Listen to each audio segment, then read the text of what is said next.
Hello, everybody. Welcome to the Watchalong for Michigan State. We are right on time. We got in under the wire. Badger knows this.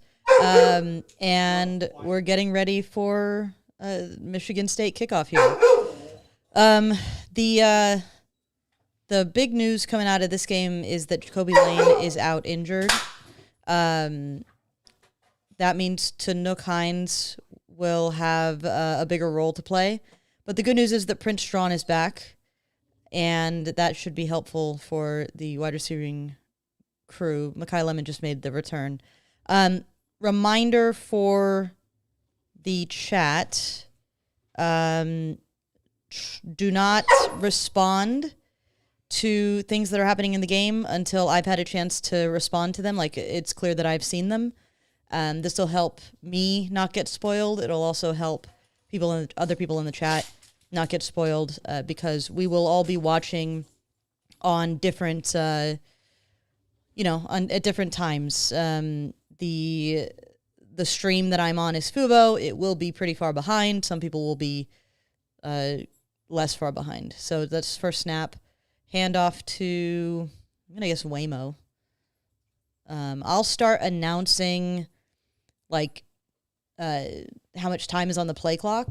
So if you want to try to sync up your stream, then you can do so. Otherwise, just prepare for me to be late. We got 25 on the play clock. Waymo in the backfield. Let's see. They've got, it looks like Hines, Lemon. I need the roster up. Still haven't remembered everything. Here's Waymo with a nice run. I gotta pull this roster up ASAP because I will be struggling. I think it's Jaden Richardson who's in there starting. Didn't necessarily expect that.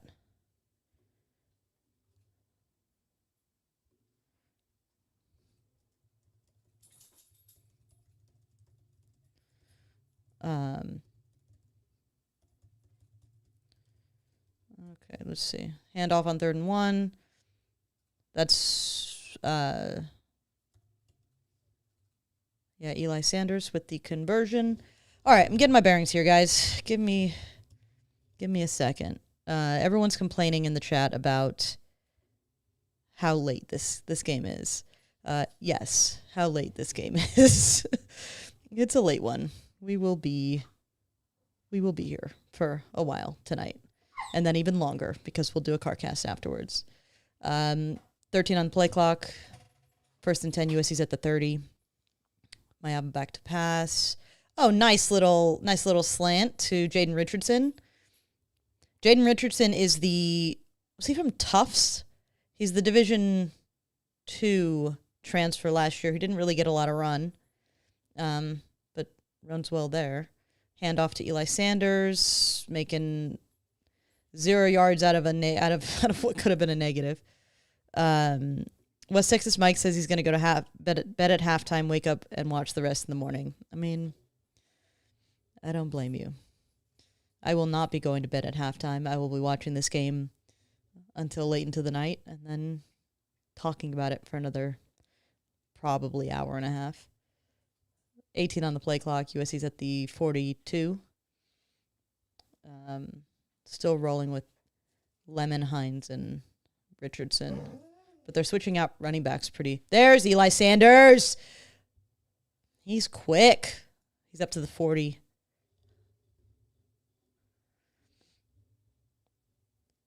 I don't think that we've seen them mix out running backs this quickly. Or early on in the game. Nice little pull by Jonathan getting around to help lead that block. Handoff. No. Keeper. No. Mayaba throws it away. Grant Dixon says he did what West Texas Mike is doing for the Vegas Bowl and had a major surprise when he woke up. Yeah, I wouldn't. If I had gone to sleep at halftime watching that game, I don't know that I would have turned it on in the morning, to be honest. I don't know that I would have. Can I get 17 on the play clock? USC's at the 40. 2nd and 10. Nice little dump off screen to Waymo. Waymo's going. Waymo's going.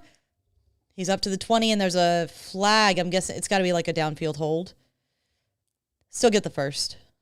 Just be back 10, probably be back at the 30.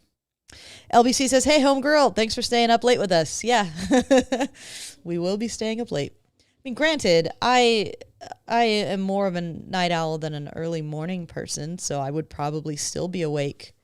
Let's see what the call is. That's a lie. Illegal low block on the defense. Okay. Let's see if they show it. Did he try to do, like, cut him or something? Oh, he just slipped. Okay. I mean, I'll take it. That sucks for him. It looks like he just slipped. Is Badger staying up late with us? You know he is. I took Badger out on a nice long sniff walk right before the game because we were like, okay, we're going to make sure that he's a little bit more tired out. And immediately the dog starts barking. So 1st and goal for USC at the 10, 3 on the play clock. They are subbing this stupid thing again.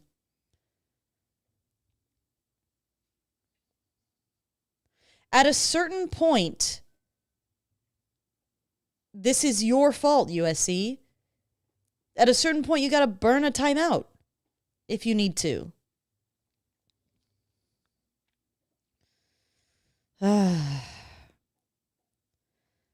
Robbie says I'll be up at 6 a.m. tomorrow no matter how drunk I get. Don't become a nurse, kids. Yeah, I don't envy you on that one. 16 seconds on the play clock. USC at the 15. Iliam says no one wants this in any time zone. Yeah. I don't mind a late kickoff, to be honest. Here's Mayaba back to throw. Another little dink and dunk to Eli Sanders, who's got some running room, to the 5. They're doing that. That's the second time they've done one of those little running back screens. Not quite a slip screen, but just a little delay. Yeah, I don't mind a late kickoff. I love a night game at the Coliseum. I really do. But as somebody who covers the team, it's just really hard to commit to, the game's not going to end until closer to midnight, and then we're going to be doing car casting right after. 10 seconds on the play clock, 2nd and goal from the 5. Waymo in the backfield. It's a handoff. No, there's not really much running room there. Gets a couple. I don't know if there was room for Mayaba to keep that one, but the late games just become a little bit of a hassle in terms of doing our post game. It's much easier now that we stay home because when we were going to the games, 25 on the play clock, 3rd and goal from the 3. Waymo's out of the backfield. False start.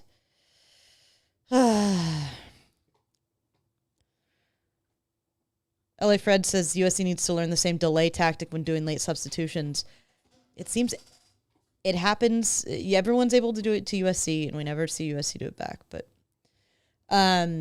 yeah, so when we were going to the games and then having to drive home and then do the car cast or drive to a McDonald's parking lot and do the car cast, like we weren't getting home until like 2 or 3 in the morning sometimes.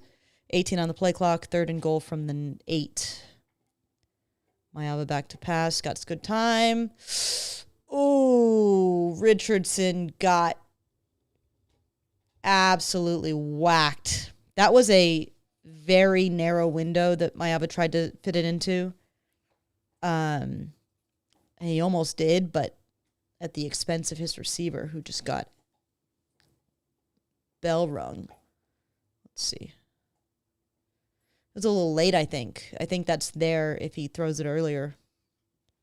Yeah, hospital ball. Oof, that's a clean hit, too. That's a really good defensive play. All right. So USC settling for a field goal. Sayeri's still the kicker. He gets it through easy. Yeah, I would not want to be Jaden Richardson right now. That hurts. That hurts a lot. All right, USC's up, going to commercial. Robbie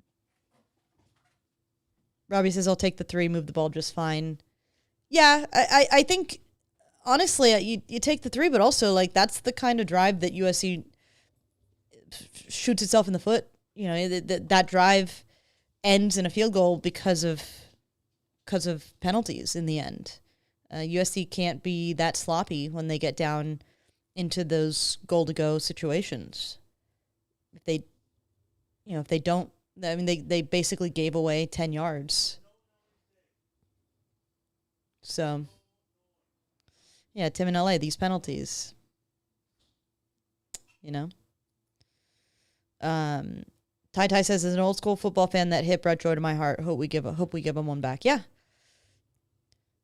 That's a Taylor Mays level. Taylor Mays level issue. Yeah, and the thing too about Iliam says that you can't commit 2 procedural penalties and expect to score. You honestly, like, the difference between USC winning against Purdue last week the way that they did versus what Notre Dame did to Purdue today is it's straight up just, you know, not settling for field goals. It's just, I mean, they broke a bunch of big runs to get their touchdowns, but just scoring touchdowns. Obviously, you don't push the panic button because USC had to settle for a field goal, but those are the things that USC needs to clean up, certainly against better opposition. Someone asked, why is Lane out? He has an injury. Guess he wasn't practicing this week. Some sort of injury, don't know what it is. USC doesn't really tell us a lot. Grant asked, do you think Chittenden gets the kicking job back? The kicker has been good. I mean, he's been good. I think that it's likely that Chittenden does ultimately get the job back because he's just a more, I think he's probably got more range. Obviously, Sayuri has been perfectly acceptable as far as a kicker goes. He's missed 1 kick this season. No complaints about him. But I do wonder if they are less likely to ask him to kick a difficult field goal than they would be Chittenden, who is a sort of bona fide high-level guy on that front. Robbie says, I'm a harsh critic here, Alicia. Look out now. That was awesome. I think you're talking about the hit. JWS says running game looks solid. Yes. Yeah. But, I mean, Waymo and Eli Sanders have become more of a 1-2 punch than I expected them to be, and in the sense of we sort of assumed, based on the way USC's running back rotations had been, that there would be a number 1 guy, and then, you know, the number 2 would get a fraction of the carries. And I think Eli Sanders has probably been good enough that he's sort of forcing USC's hand to give him those opportunities, because kid looks real fast. I'm going to remember this time to tweet out the link to this. Let's see. Cam says hi. Hi. Sagar says hi. Hi. Robbie says, call me when one of them misses, then I'll care which kicker we have. I mean, yeah. I guess the problem is that you don't want to find out which kicker's going to do the missing. To the 25. Nice stuff. Who's that down there? That's Desmond Stevens. That is what USC needs to see to have Desmond Stevens doing more often. They need him to be making those run stops a yard down the line instead of 5. That is much better from him. Encouraging on, 1 play sample size, but gotta send this. All right, 16 on the play clock, 2nd and 9. I mean, 2nd and a short 9. That's a nice little play from Childs. So it'll be 3rd and 1, 3rd and 2. Not quite a little screen there, but Brian asked, how'd Chelsea do today? I don't know. Ask Michael. We're not talking about it? How'd Liverpool do today? I wasn't awake for it, but they did win. I wish I wasn't awake for Chelsea. Mm.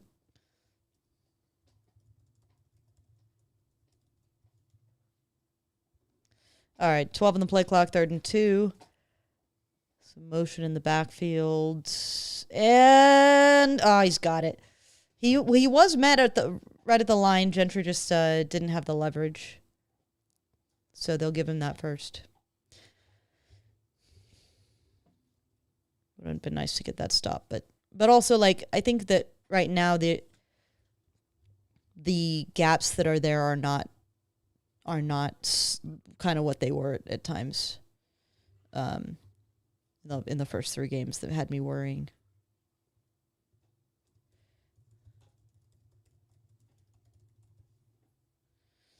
All right, I have tweeted the link, which is something I did not do last week. 4 seconds on the play clock. That's a false start. All right, so everybody's just false starting. That's fine.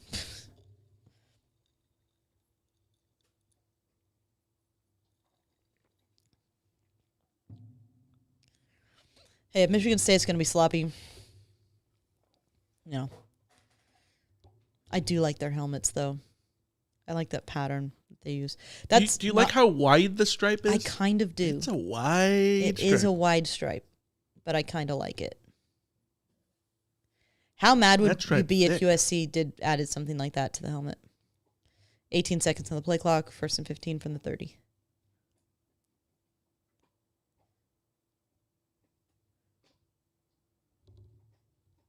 Nice little comebacker. I fully expect that if there is to be a modern update to the unis, either they will be just a slightly modernized Robinson stripe situation, which is kind of the trend in college football right now. Like Kansas and Texas Tech and like all these schools have sort of gone to that, or they'll go like the Florida State route and go heavy on like the patterns, patterns and stuff. Yeah. All right, here's a handoff. Oh, nope, it's an RPO. I love that RPO. I do not like that Michigan State is using it to beat USC, but I love that RPO. That's my jam. That's my bread and butter. This right here. Yeah. All right. See, the good thing about Eliam says Fountain changed his name this week. The good thing about it is if you got your Cam Fountain jersey, you can keep it for Cam Crawford. No names at the back. Cam Crawford is going to be so difficult for me to deal with. Here's Childs trying to go deep to a wide open man and a touchdown. Okay. Yeah. I mean, if this is busted coverage again, let's see. Yeah, I don't know. I don't know what I'm seeing there. Whatever it wasn't good. Sagar says that's the defense I know. I mean, it's game 4. I think that it's fair for us to be questioning why breakdowns in the secondary continue to keep happening like that.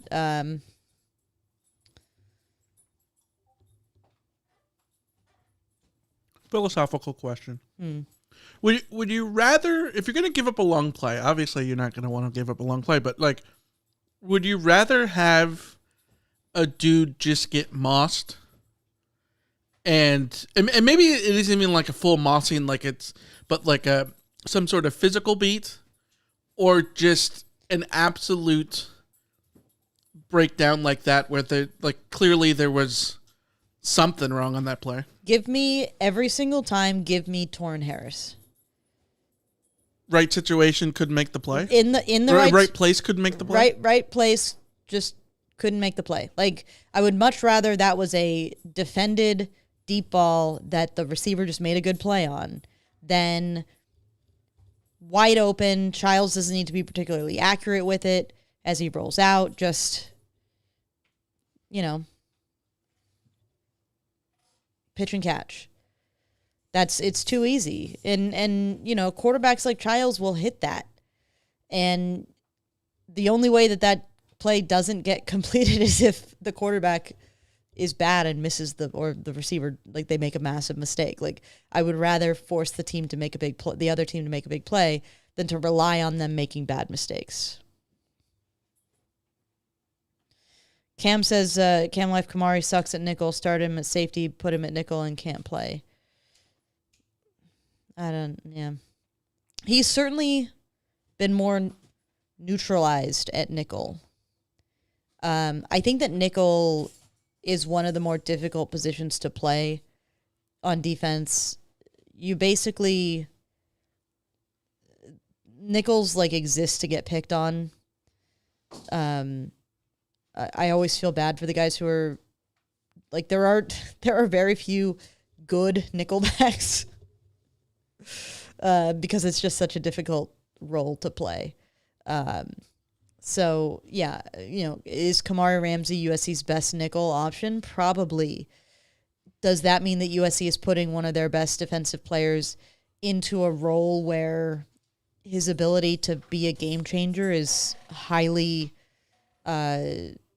limited? Yeah, I think that is what they're doing with Ramsey. There was a really interesting thread on Twitter this past week from Sua Cravens talking about, because there was discussion about Kamari making that position change for the good of the team. And Sua said basically, like, be careful, Kamari, you might cost yourself a lot of money by doing what's for the good of the team. And he was sort of relating it back to his own experience going from safety to a sort of hybrid outside linebacker role. He was saying that when he made that change, he sort of lost his position. Yeah, I think I don't know if that was Ramsey's responsibility or not, but he certainly would have been the guy who could have tracked that back. That when he got switched to that role, that hybrid outside linebacker role, he basically like lost his position and then never learned how to properly play linebacker, traditional linebacker, never learned how to properly play safety, traditional safety. And by the time he got to the NFL, he was sort of expected to do a job that do a job on defense that he'd never really been developed for, because he hadn't been developed for either role. He had been developed very specifically for a hybrid role. And he was saying that, like, if he had known better, he would have just transitioned fully to linebacker and put on a bunch of weight and been a linebacker. But that's sort of hindsight. So it's sort of interesting. I hear him. I totally get that. At the same time, like, what are you supposed to do? Just say that you're not going to move? Like, I mean, yeah, that's like, you want team players. You absolutely want team players. Yeah, and I agree. I would rather have him playing at safety, right? Like, I fully agree. But also,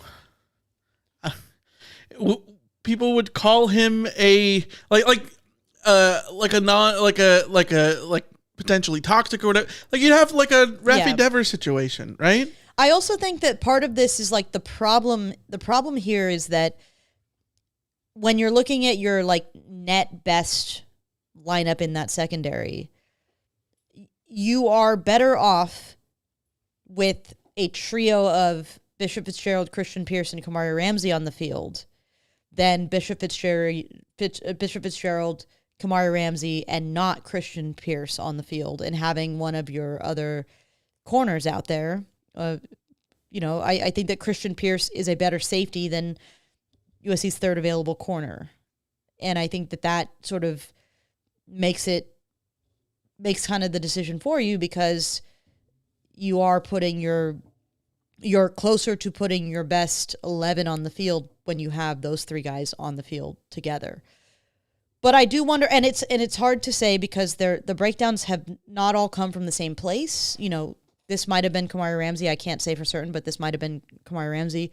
We've seen one with DJ Harvey. We've seen one with possibly Bishop Fitzgerald. Still not quite sure whose responsibility that one was. But we've seen them from a bunch of different places, and I think maybe the through line I could draw there is DJ Harvey, Bishop Fitzgerald, and Kamari Ramsey. DJ Harvey, Fitzgerald are transfers who are playing in this defense for the first time, and Kamari Ramsey is playing a new position. And so, like, maybe those are the kinks that USC is working out early in this season.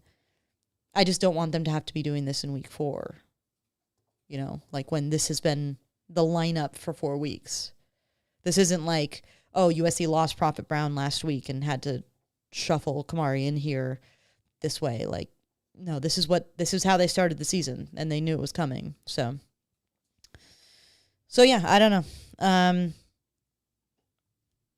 It's frustrating, and it's not a key to victory. Like, it's the defense can't be making that easy. Can't be making it that easy for opposing team. Tai says, I do think we still win most of these games in shootouts, but I don't love our defense. And I think that's the problem. Here's USC out on offense.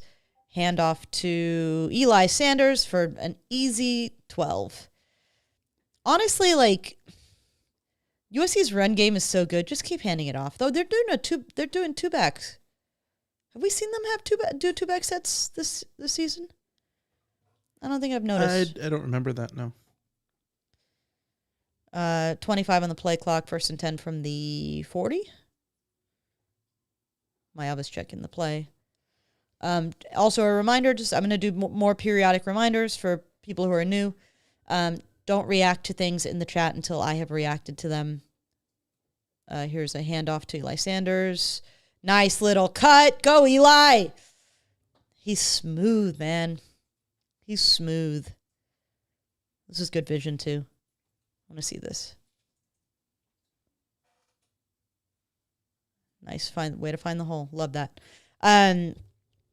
Yeah, so don't react until I've reacted. My stream is behind, and others in the chat might also be behind, so let's not spoil anybody. 1st and 10, 20 on the play clock. Nice little quick to... Makai breaks the tackle, and USC is moving. And this is what we're going to talk about. Like, the defense is going to be what the defense is going to be. Last year, USC wins a hell of a lot more games if their offense is at the level that a Lincoln Riley offense should be. And I will say thus far, what we've seen from USC offensively is much closer to what you expect from a Lincoln Riley offense. And a lot of that has to do with Mayava's clear, increase in confidence, a greater sense of identity with this team. 11 on the play clock. Another handoff to Eli Sanders. Please just keep handing the ball off. Just run the ball. Run. Just keep running. Run all the way down the field. Tanook Hines blocking is getting some love. There's a nice little out to Eli Sanders, and I like the way they're getting Eli Sanders involved in the passing game. But yeah, I think that they seem to have a better level of trust with the wide receiving core. The quarterback looks confident. The running backs are incredible. The offensive line is doing their job. They have certainly been at a standard that I think is perfectly functional, which was what my worry for them was. It's 3rd and 1, 15 on the play clock. Here's Mayava with a keeper, and that's a touchdown. I told you guys last week, Mayava, read options, pulling it himself, needs to be bread and butter stuff near the goal line. Not quite at the goal line, but still, this is what you do. This is how you get into the end zone. Beautiful. Absolute weaponry. This is the main difference between having Mayava as your quarterback versus Miller Moss as your quarterback. That is so difficult for a defense to deal with. The level of discipline that a defense has to have, especially when you've been going down the field this whole time, handing the ball off, and then that one time you get the defender sucked in, keeper, and Mayava is, he's looking very comfortable as a passer. I'm also very excited to see him look just that little bit more comfortable as a runner this season. He looks a little bit more sure of himself on that front. So yes, Irvine Cattle Ranch with the touchdown Trojans. Touchdown Trojans. Touchdown Super chat. Trojans. Yep.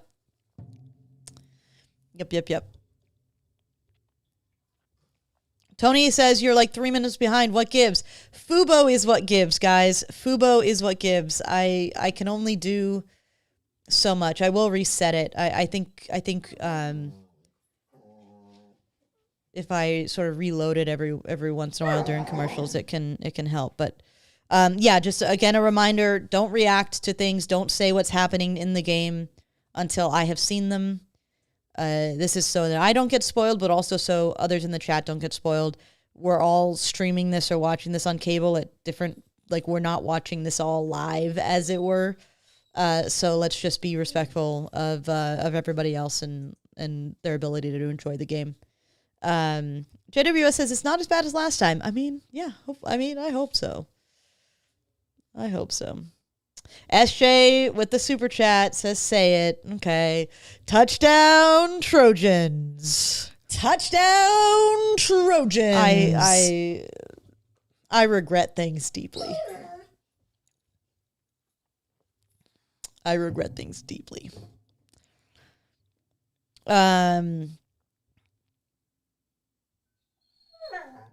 Tim says his DirecTV is ahead of Fubo, but he's getting spoiler text from his wife who's watching on cable at her mom's house. Yeah. I mean, that is the merit of cable. The reason I didn't want to give up cable was specifically this. But, you know, when you're paying like $150 for cable and you don't have to be paying that for Fubo, it's different. Yeah. Badger doesn't like cable either.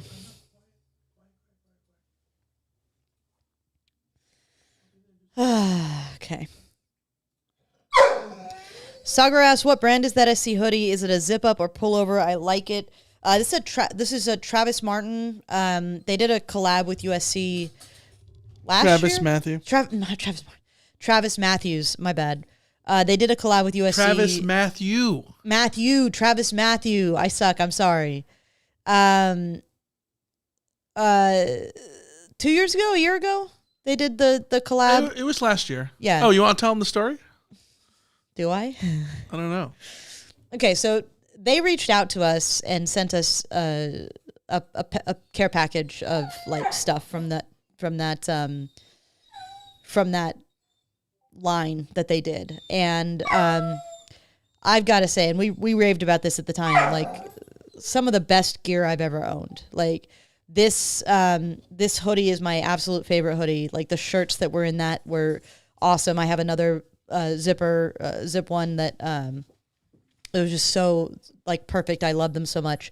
This hoodie was my favorite hoodie, but this wasn't the hoodie that came with that package. We're about to get to kickoff, by the way, because I may have worn it to a USC women's soccer game when they won the Big Ten title, and I may have gotten hot at that game and taken the sweatshirt off, and then I may have left said game without the sweatshirt, and my lovely husband, who loves me very much, knew how crushed I was because it was literally the favorite piece of clothing that I owned. Immediately jumped online and found, and it was like the thing has been discontinued by then. He jumped online and found somewhere to buy it, and he got me a new one. So yeah. Michael is the MVP, is what you're learning. And yeah, he made sure that I got my favorite hoodie back. So 12 on the play clock. Michigan State is at the 24? 23. There's a hand. Oh, nice in the backfield, Eric Gentry. There he is. That's the Eric. I mean, remember the first couple of games we were like, oh, Eric Gentry's been kind of quiet. There he is. There he is. Tim in LA, I love Eric Gentry. Yes. Yes, he is a game changer.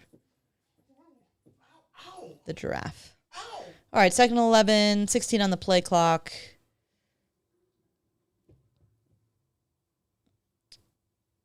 There's a handoff. Way too much running room.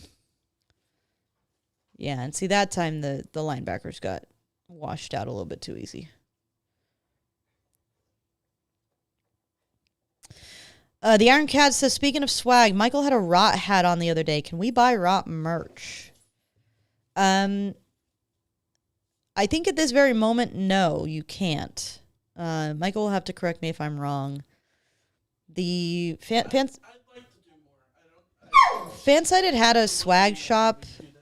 Fansided had a swag shop that you could get that from. Here's a pitch, and Christian was almost the man on the scene, but he missed the tackle. As my father says, almost only counts in horseshoes and hand grenades. So no Rot merch. Michael was saying he's trying to placate the dogs right now. Michael was saying that he would like to do some merch, but yeah, we haven't really done that recently. All right, 18 on the play clock, 1st and 10.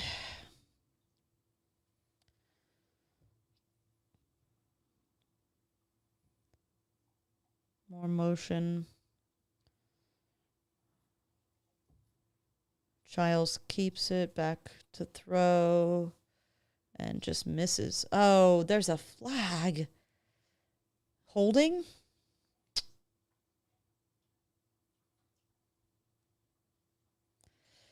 Dude. How many Rida Capita says over under on 100 penalty yards tonight. It's feeling like it's going to be over. It really is.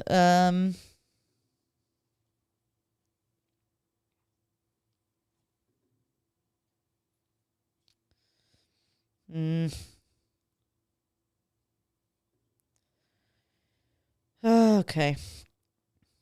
Yeah. 3 for 21 yards already. 6 on the play clock, 1st and 10 from the 43. Childs, nice little wide receivers. It looks like he tripped. Still got a couple of yards.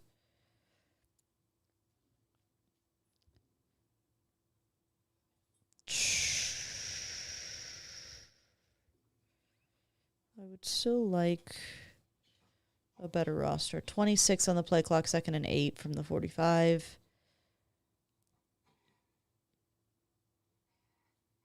Checking the play. They're going to let the quarter run out.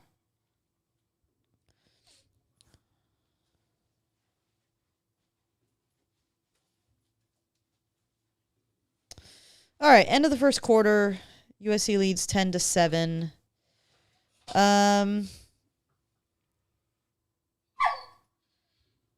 It's been fine. Not great. A little sloppy. But what can you do?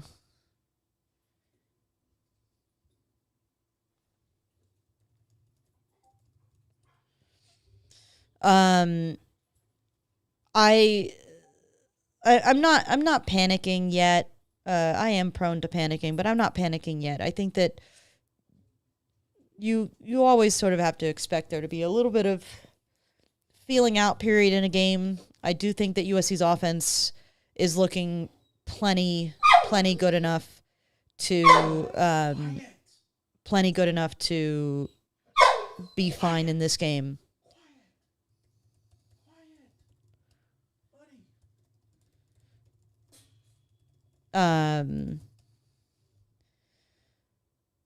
So yeah, I don't know. I don't know how to feel yet, guys. I'm trying to get my windows in order.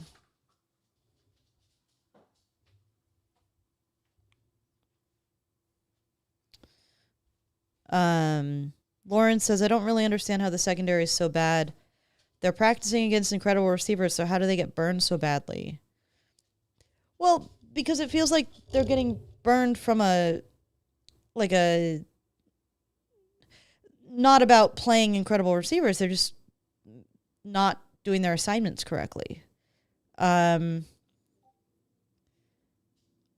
those kinds of breakdowns are more structural than a question of how good the receiving core is that you're playing. KG says, was that another bogus holding call?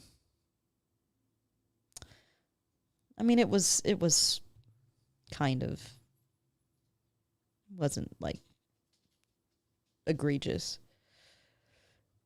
Talk in the chat of Indiana looking like a playoff team. Yeah, my assumption going into the season was that of the two, Indiana and Illinois, I was more betting on Indiana being the team that could keep up the level from last year than Illinois.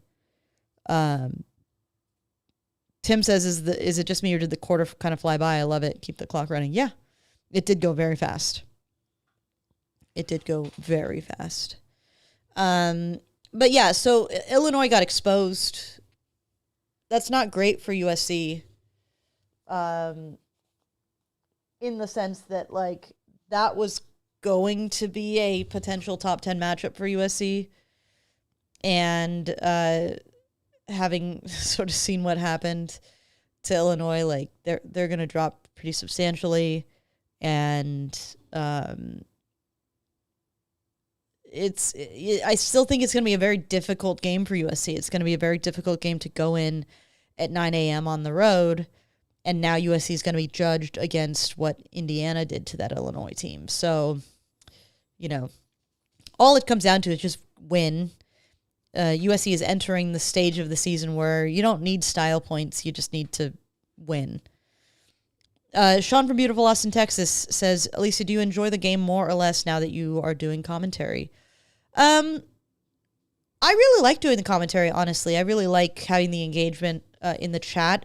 I certainly think it is a more pleasant experience to be engaging with the chat in here than to be in the wide world of Twitter, which can be pretty toxic and maybe not great for me. 2nd and 8, 22 on the play clock for Michigan State.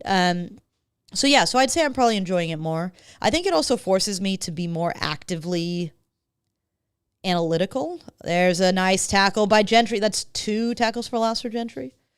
It's forcing me to be more analytical in the sense that, like, I can't just like zone out on my phone for a little bit and miss a play, which sometimes happens. So in that sense, I think I'm a more active viewer than I would be otherwise if I was just sort of watching alone. So yeah, it's been good. I really like it. All right, 3rd and 9, 12 on the play clock. Big down for USC. This is when the defense needs to find a way. Looks like they're going to blitz. Nope, no blitz. And there's a sack.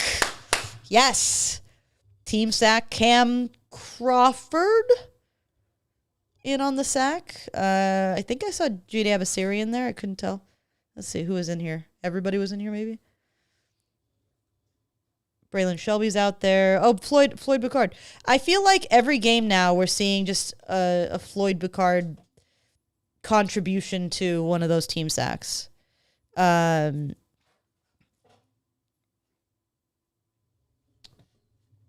a punt.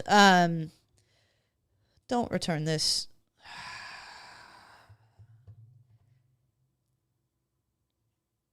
Nick says, over under 9.5 pass attempts before Michigan State throws in an incompletion. How many pass attempts have there been, and have they not had an incompletion yet? Let's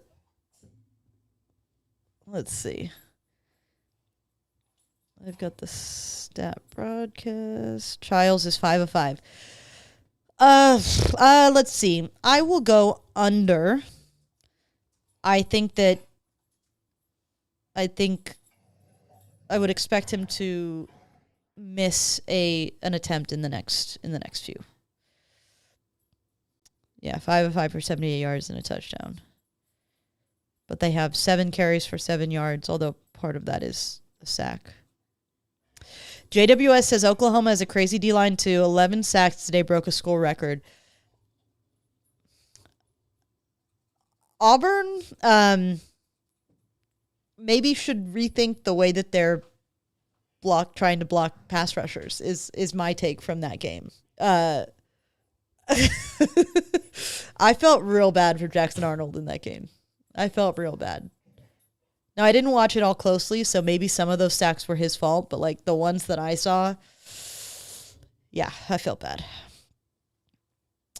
Lauren says, what I want to see is USC not screwing around now that they're ahead, keep their foot on the gas. That's what USC needs to do. Yep. And I think offensively, there's every reason to expect them to be able to do that. So, yeah. Nick says they would go under 2. The pass rush is heating up. Yeah. I mean, that's a good point, too. I think there's every chance that just you get a hurry that forces a bad throw. Kellen asks, why is Lane out? Will he miss multiple games? So, again, it's some unknown injury, some sort of injury that kept him from practicing. I have no reason to believe that it will keep him out multiple games, but I also, Prince Strawn missed a couple games without us really having a good sense of how long he'd be out. USC really needs Jacoby Lane to be back for next week. But, the USC doesn't really give that information out.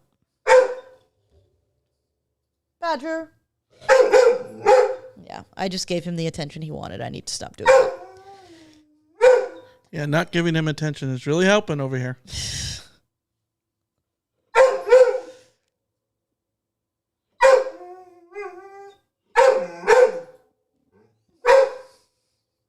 Badger is saying, let me sing you the song of my people. USC's at the 7:20 on the play clock. Mayava back to throw. Finds Lemon. Love it. That's great.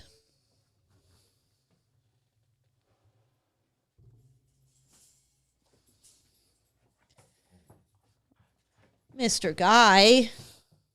He just wants some lovin'. Yeah, that's a good. Mayava is showing his arm talent this season, and I love it. 22 on the play clock, 1st and 10 from the 34. Handoff to Waymo, finds a hole, gets a nice easy 5. Yeah, USC should keep running the ball. Wear him out. Strawn, first sighting of Prince Strawn that I've seen. Tai Tai says Waymo loves that spin. Yeah, I love that. Give me all the spin moves. Let's see. Who's that? Is that Tanook? I can't see. 17 on the play clock, 2nd and 5. They're doing some funny stuff with Waymo. Don't get too crazy here. Ooh. Yeah, they got that tip to force 3rd down. I wonder if it's just maybe a little bit too obvious. They've done that a few times. Sean asks, has Gentry done enough to earn 55? Yes. Give the damn 55 to somebody is my official opinion on the matter. All right, 3rd and 5, 18 on the play clock. Big down for USC. Ooh, King Miller's already in the game. Let's go, King. Mayava having to... Oof. That's Lake McCree getting... Ty goes to the receiver. There's no way they have it. Hey.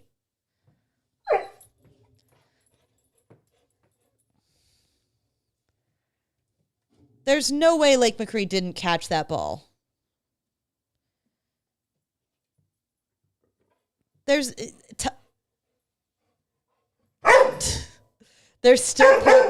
still pointing. I was wondering about that too. Let's see. Targeting they're looking at. McCree catches it. Yeah, it's not targeting, but also like I still don't understand what they're trying to claim that they got that ball. He clearly has that ball. I think they're trying to say that it was like a fumble? Yeah, but like even if that's the case, he's down. So Yeah. like that doesn't matter. It doesn't mean anything.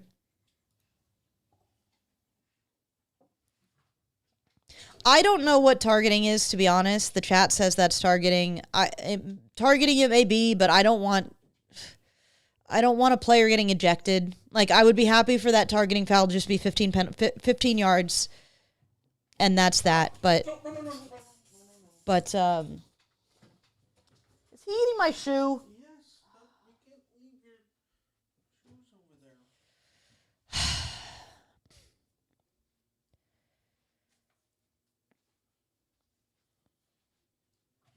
Yeah. Mike Pereira thinks it's targeting. I mean, it's a hard hit. I certainly am not going to argue that it's not targeting. I just also think that, like, that's a football play. Like, that's just I think he's a linebacker making a play over the middle, trying to make a tackle. Like, I don't know if this was a USC player, I would also be similarly frustrated by the idea that, a player gets ejected from the game and absolutely changes the game because of what to me feels like a semi-incidental football play. I just don't like it. It's a big loss too, because that's Jordan Hall, who's one of their two really good linebackers. Yeah. Yeah, I think in general, I'm just not in favor of targeting ejections. That does. I think I agree with Pereira. That probably meets the standard for targeting as a foul. That's fine. Just, I hate that we eject players for that. King Miller's still in the game. Mayaba going deep. Makai Lemon. Touchdown. Makai Lemon. Easy money. Easy money. Tim in LA says there's a rumor on Discord that today is Alicia's birthday.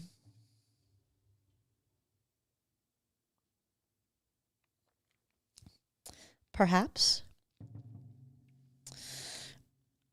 This is great. Makai. Easy. So easy. Irvine in the chat. All right. Touchdown, Trojans. The separation that he got there at the end was crazy. He's so good. And I think that's the big difference, with this receiving core. It just Makai's ability to be Tim with the super chat. Thank you, Tim. Thank you.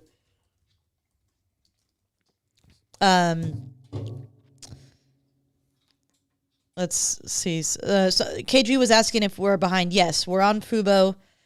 Fubo is notoriously behind.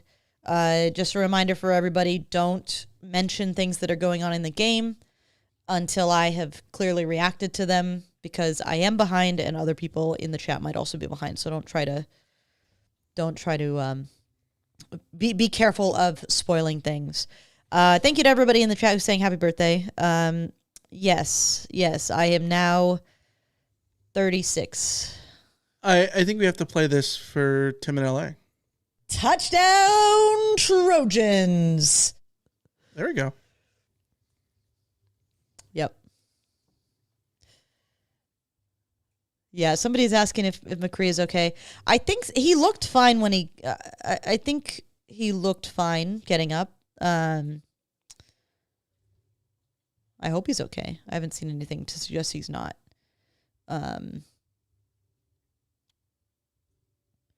I do like USC hitting that deep ball in that moment.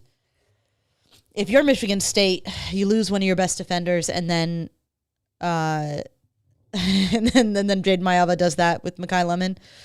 It's pretty disheartening. This is the moment when USC can really put their foot on the gas and end this thing. This is what they didn't do against Purdue. KG asked, why are you guys so behind? It's on Fox Live. Yeah, because Fubo just, it's behind. It's streaming. We don't have cable. Streaming services will always be a little bit more behind, and Fubo tends to be significantly more behind, unfortunately. A fellow 89er, yeah. 89ers. It's a good year.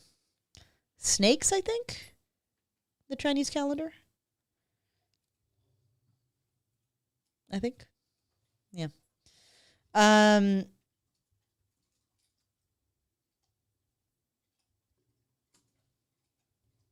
Jose says these double tight end sets are trouble for defenses. Yes. Yeah, and I love the way that they've been working with those. I think that the duo of Lake McCree and Walker Lyons has done a pretty good job. West Texas Mike with the super chat.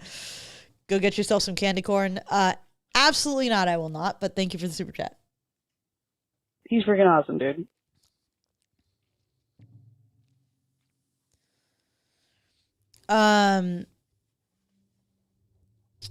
JWS asks, are you guys Rams fans? No. Michael is a Jaguars fan. I am a Chargers fan, sort of.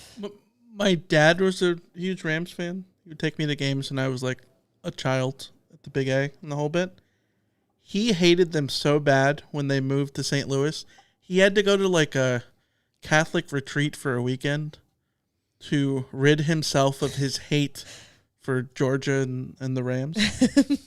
So now he doesn't like have vitriol towards them, but he still loathes their existence. Yeah. Cam in the chat with the super chat. Cheers. Why don't we play more 4-3? Put Kamari back at safety, his natural position. The quarterbacks in the Big Ten aren't as accurate as the Pac-12. I think we would be more effective by being stout in the front seven. I mean, I guess it's a question in the Big Ten. I feel like the meta in college football right now is the 4-5-2. 4-2-5.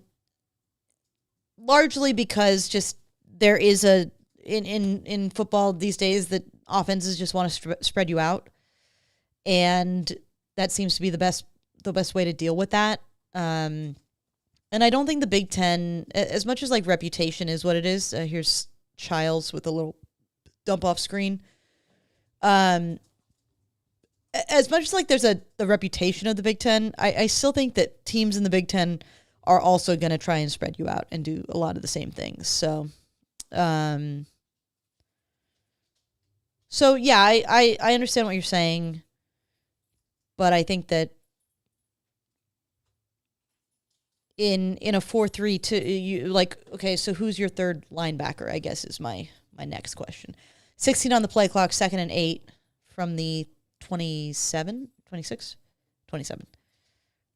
Oh my gosh. Good Lord, Jakeem. That happens in the game, and it's the weirdest thing that happens in the game, but oh my God. How is he not that offensive lineman had no idea what was coming. Jeez, Jakeem. Jeez.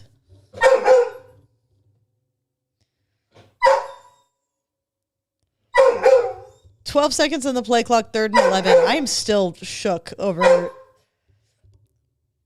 I don't know that I've seen a player get in the backfield that quickly. Jakeem pushing it. Here comes Childs with the run. What is our over-under? It's on his first down runs, right? For Childs? First down runs on 3rd down. Okay. Yeah.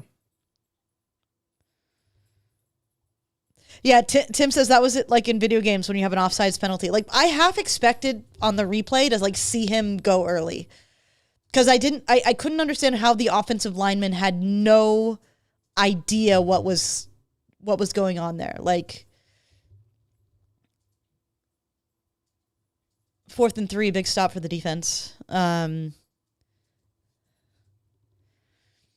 again, I think that we've seen now USC's defense looks vulnerable in the back end, which is not sort of what we expected, but the pressure that this team can generate, life is a hell of a lot easier when you're getting to the quarterback. Life is a hell of a lot easier when you are blowing plays up in the backfield, and that is what USC's been doing. Gentry has a couple tackles for loss. Thanos with that absurdity. Let's see, what's the overall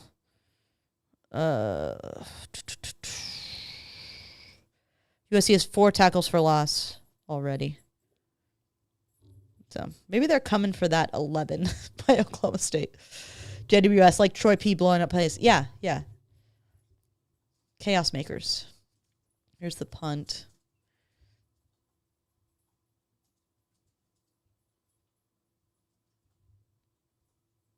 Mackay is going to field it. Oh, he takes the fair catch at the 10.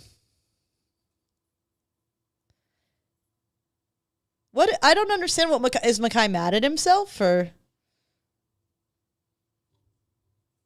Did he think he didn't fair catch that? I'm pretty sure I saw him do it.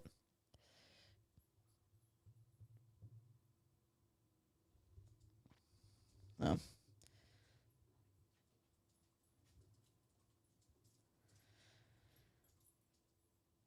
Sagar says, can we talk about Illinois getting absolutely curb stomped today? Yes.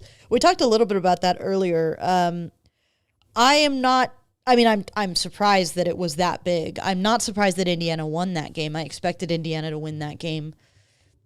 But, I think that this ultimately puts even more pressure on USC to go to Illinois and find a way to win under weird circumstances. That the thing about Illinois is last year, basically, the reason they had such a good record is because they did what most teams can't do, which is very basically just beat the teams you should beat.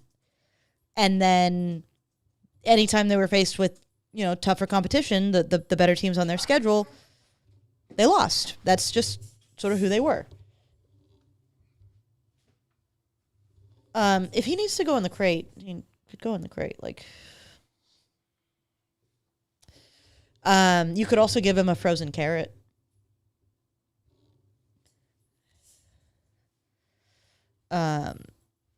This is after with the dog. This is after I set up. I made Kongs. I gave them to the dogs. That only worked so long. So, will Illinois be ranked after their blowout loss? It's a good question. They were ranked pretty high. I know it's a bad loss, but to go from 9 out of the top 25 after a loss to a top 25 team, no matter how bad it was, that's a pretty steep fall. There still be a 3-1 team.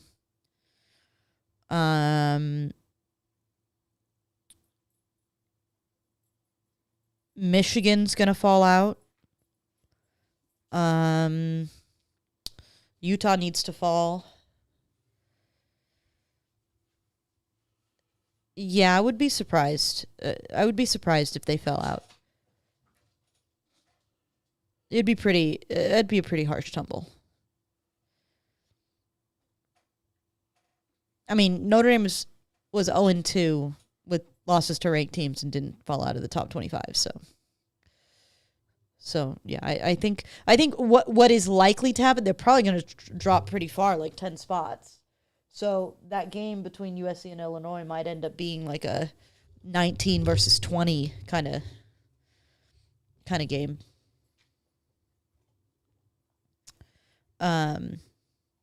So which is still a ranked matchup. But all right, USC's here, 24 on the play clock. From the 10, handoff to Waymo. He's going. Gets near the 50. My dude. The run, Michigan State defensively doesn't, that's a good block by Alani Noah. They just don't seem to have an answer for USC on any front. That's one of my favorite RPOs too. That's a weird throw by Mayava off his back foot to Jay Fair. You put the slot guy, in this case, I think it was McCree,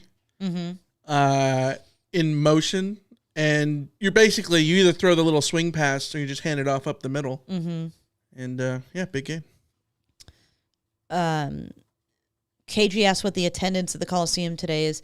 They haven't announced it, but I saw the reporters that are there were talking about the atmosphere being pretty good.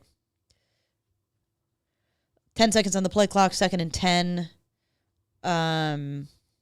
from the 46. Mayapa back to pass. Quick throw to Lemon. Was he down? Got it. JWS is all caps. Stop passing on first down, please. I mean, I don't have a problem with that play. Just the execution on that play was bad. It was a bad throw. 3rd and 4, 22 on the play clock. USC's across the 50. I imagine here you go for it if you get even slightly close. You get half of this yardage, you go for it. Mayaba back to throw. I'm torn on that. I think you could go for it, but also like if you don't get it, you give them somewhat not really a short field, but not a short field either. And do you want to really give them momentum? I don't know. Yeah. Oh, they're going for it. 4th and 4, 16 on the play clock. Oh, Mackay! Oh, he's short. No. He's short.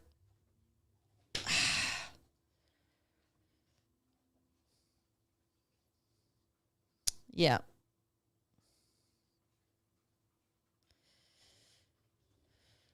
Okay, well.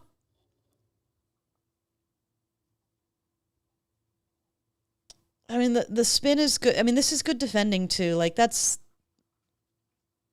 a big hit. That's a big hit. I'm okay with him trying to make a play here.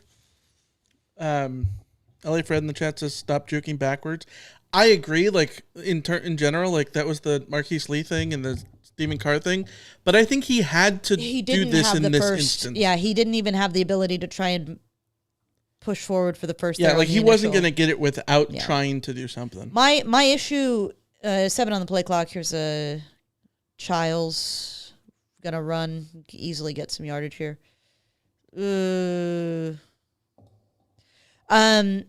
I agree with JWS though. Like I think the issue there with that drive is you're running the ball so well. You just hand the ball off a couple more times and you're probably you're either in a better third down position or you're not even in that position at all. Iliam says one of my favorite smart guy coach moves is you need 5 yards so all your patterns are at 4. Yeah. Yep. Oh, here's a big run. Frazier. Serious Drama asks, why don't we run twice? I mean, I would have run on 3rd down. I would have run, gotten myself a little bit closer, and given myself a 4th and short. If I could. Okay, 22 on the play clock, 1st and 10 for Michigan State. And see, now the problem here is that this is a game that it feels like USC is dominating, and yet they are one bad play for Michigan State being within 3 again. That's a little... Oh, that's... I swear to God. I swear to God.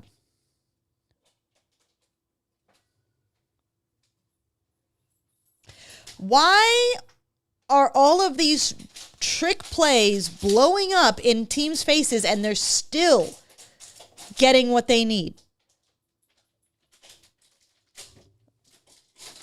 2 games in a row. A trick play is completely washed and still the other team manages to get something out of it. 10 seconds on the play clock. 1st and 10. Michigan State's at the 20. Ugh.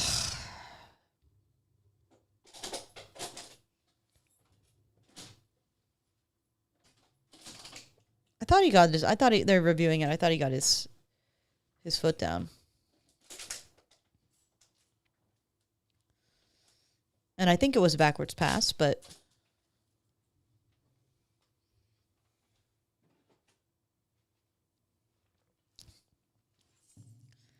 Yeah, I think it's a catch. I mean, not that we can see that.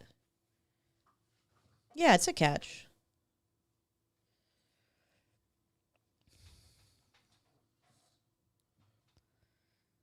Yeah, that's a catch.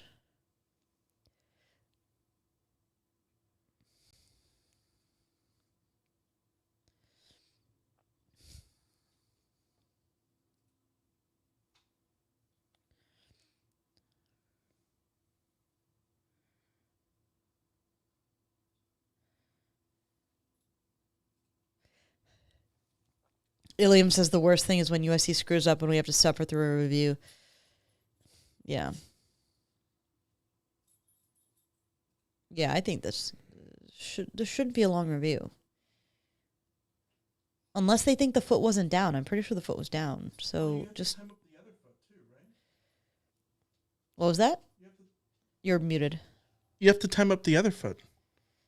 Yeah, but it's clear that that other foot doesn't... The other foot doesn't touch down out of bounds till well after that other foot is dragging. But I'm just saying that, like, when I was seeing it in the replay, the other foot was down, but I didn't see the beginning of the replay. All right, 1st and 10 for Michigan State.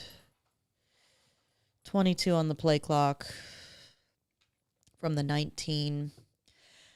That would be a nice time for Bishop Fitzgerald to make a play. Swing pass out.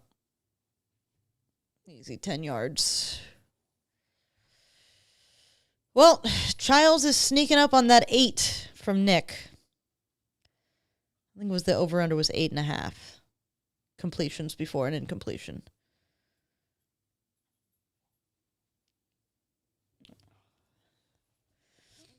Seeing a lot of Floyd Bacard out there.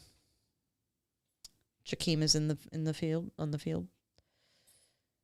There's a little pitch, a little swing. Oh, okay. Trying some more trickeration. This time USC avoided a ridiculous play. 2nd and goal. Just also a reminder, because I'm trying to do this more periodically, do not react to plays until I have reacted to them in the chat. Don't mention what's going on in the chat. You might spoil it for me. You might spoil it for somebody else who's watching on a further delay than you. 11 on the play clock, 2nd and goal from the 8. Way in the backfield. That's Jakeem again. This kid, man. He's really good, This kid, and they're playing him. Was he the interior lineman again there? They're playing him like off of the center. No, he's it's kind of like a 5-2 again. Like, why? Maybe they should think about putting a man on him. Like, how is he unblocked on all of these plays? That's crazy. I mean, I know he's fast, but like, he's untouched. 3rd and goal, 10 on the play clock. It's a big play. USC needs to find a way here. Getting lots of pressure. There's the incompletion. We got that under, Nick. I think. Was that the under? Yep, that was the under. That was he's 7 of 8.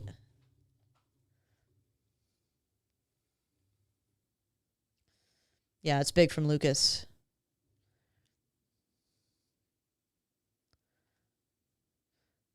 And Pierce is, I think Christian Pierce is on that. It would have taken needed a fantastic throw and catch, and I still think he's probably short. Here's a field goal attempt. Did anyone else see somebody fly over the top of that line? Where's that flag again? Sagar says Jakeem Stewart is our best freshman since Mike Williams. I mean, if he keeps it up, we're talking Leonard Williams levels of impact, immediate impact.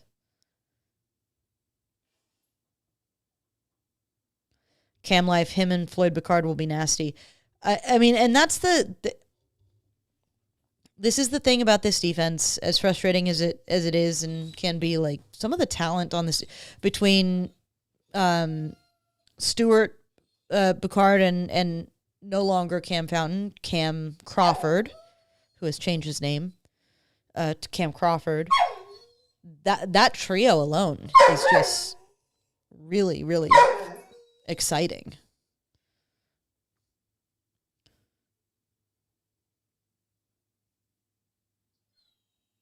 Yeah, Nan says this is a momentum killer. Yep. Now, the middle 8 for USC. Closing out the first half here with a touchdown. Makes this game pretty comfortable going in at halftime. Not doing so. Why are you returning this kick, bro? Well, because you're Makai Lemon and you're going to get to the 23. I mean, again, I don't know why you're returning that kick, but that's fine.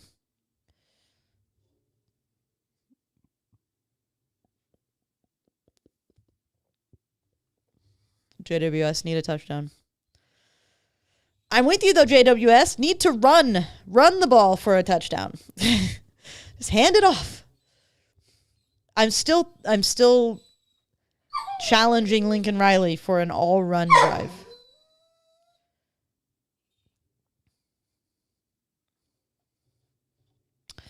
Unsportsmanlike conduct. There's the penalties.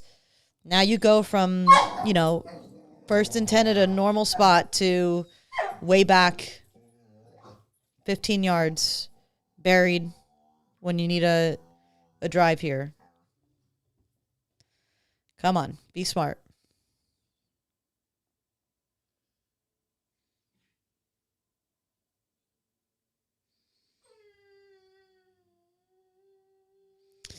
The 11 now.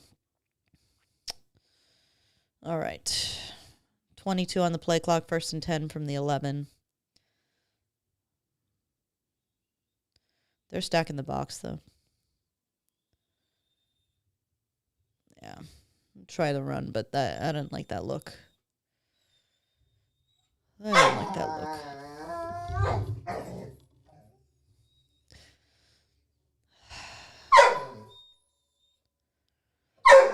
The puppy is puppying.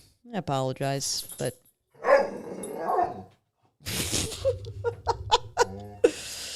He is now gnawing on the back of my chair and my arm. Hey. Puppy, stop puppying. Thank you. Here's my elbow back to throw. Over the dropped. Come on, Lake. Hey, no. I am not a chew toy, dog. I am not a chew toy.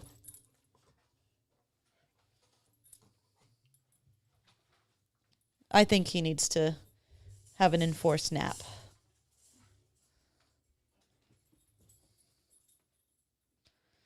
All right, 20 seconds on the play clock, 3rd and 10.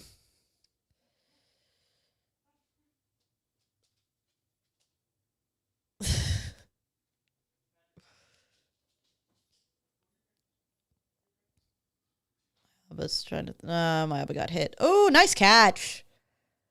Jaden Richardson. Nice. Oh, if they don't get... Yeah, no. What is this spot? It was the first down, but what is this spot? Joe in the chat, the profanity spewing out of the puppy is appalling. Yeah. The LRT says, I actually like the puppy voicing his opinion. Voicing his opinion bothers Michael more than it bothers me, but it was the gnawing on my arm thing that just wasn't going to fly. All right, here goes Mayava again. Here you go, Waymo. That was weird. I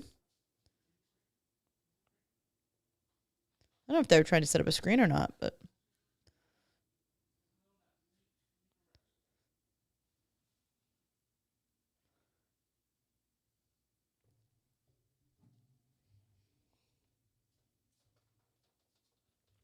.23 on the play clock, 2nd and 5. It does look like USC is going to milk this clock down.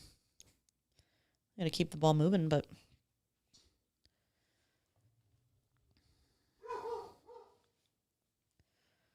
here's a hand. Nope. Keeper, Mayava. A little cut. Make it 3rd and couple.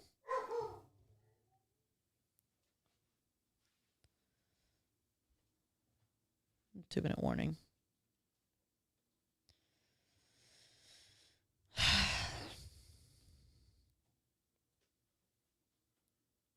Yeah, LA Fred, anyone see that the ref marking the spot was a full yard ahead of where the ref with the ball decided to set it down? I saw that, yes, and I thought it was a bad spot. I mean, it didn't matter because it was first down, but like, I don't know what he was seeing.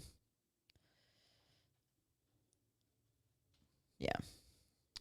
I'm honestly, I'm frustrated because I just feel like, again, just like the Purdue game, like this offense should have more than 17 points.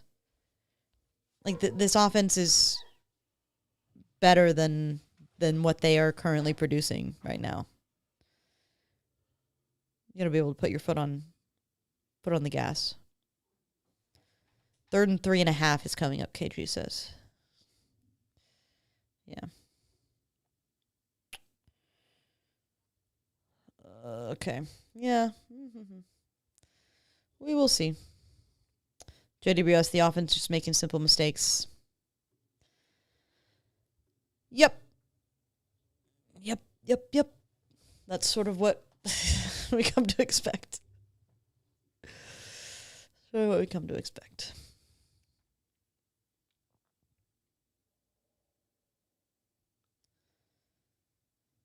Oh, it's 9:30.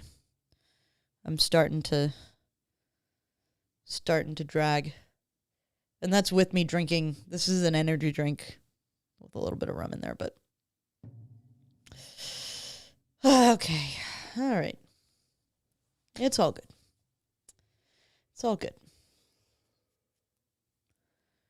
Just go out there, convert this 3rd down, keep moving down the field, find the end zone, go into halftime up 14, come back out. Who gets the ball? They do? Yeah. It's even more important to score on this drive then. You don't want to come out of halftime with them having the ball and the chance to tie. Joe says Celsius? No, it's actually Ghost Energy. It's a sour pink lemonade.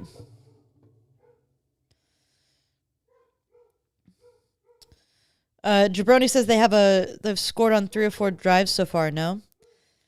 Yeah, settling for the field goal I think was frustrating. The 4th down stop, frustrating.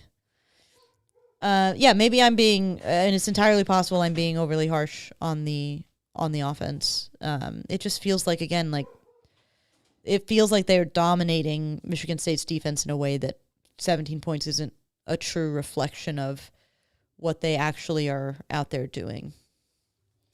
All right, coming back from commercial, just a reminder again in the chat, don't put in the chat what's going on in the game until I have clearly reacted to it. We don't want to spoil me or other people watching at different levels of lag. On the plus side, USC should have a distinct advantage in the second half. 3rd and 3, 20 on the play clock from the 30.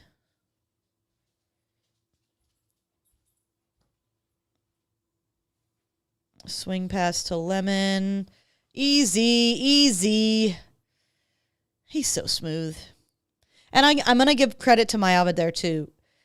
Mayava's touch on those little swing passes where he's putting it right where his receiver or running back or whoever's catching it is able to just never break the stride. Like, that's so valuable. If you don't throw that ball so well, that play can easily get torn up. Waymo with an easy 8 yards. 9 yards they're giving him.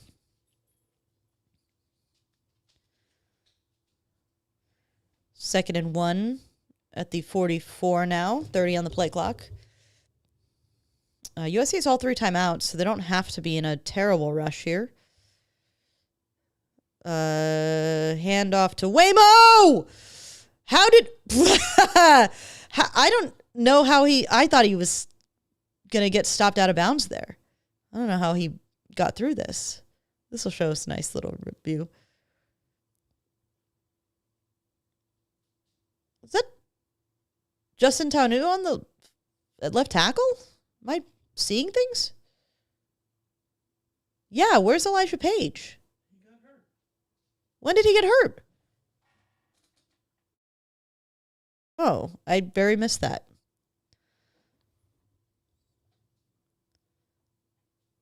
What the? Another targeting?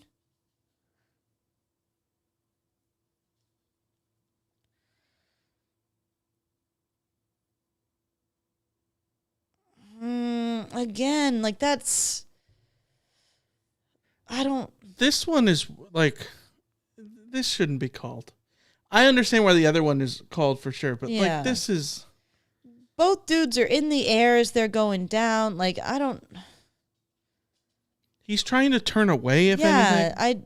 Again, the problem, if they want to call targeting, but like the fact that we have to eject a guy for this is ridiculous.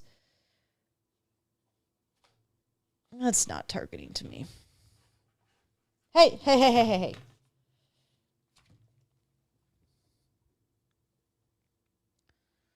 Yeah, no targeting.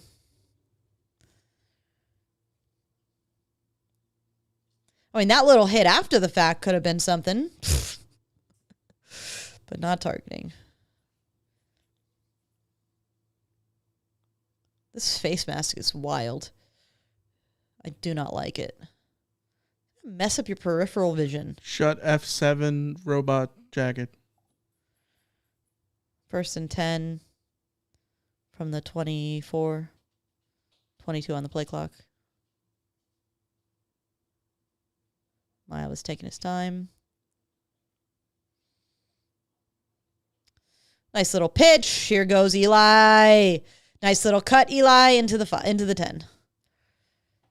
And again, like, look, when USC is running the ball, like, it's effortless at this point. Uh-oh. Looks like two guys hit each other. Yeah, when USC is running their plays, like, this doesn't look like Michigan State has a hope of stopping them. So again, it just comes down to what is USC going to do to sort of prevent their own mistakes? Nice little pitch. Okay, where's where is it? These two guys? Ooh, yeah. Ooh, yeah, that's rough. 99's going full speed here too. Ooh, yeah. That's rough. Hope they're okay.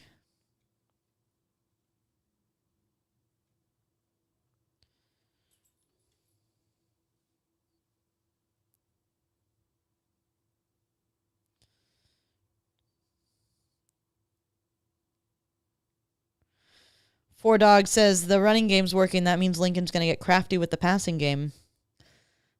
Probably not too crafty. Yeah, Sean Beautiful Austin, Texas. 99 had his neck snap back like he was a boxer. Yeah. Joe says that's why targeting is a big deal. Yeah, I mean, like, but again, like, my issue with targeting is, again, I think we should be legislating targeting. Absolutely, we should be legislating it out of the game. I just don't like the ejections.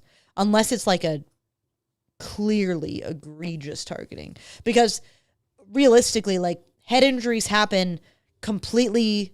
Neither of these guys was out there trying to target the other one. Why did they not take his helmet away? 1st and goal, 33 on the play clock. 2-man backfield. This is Waymo. I ran into a crowd.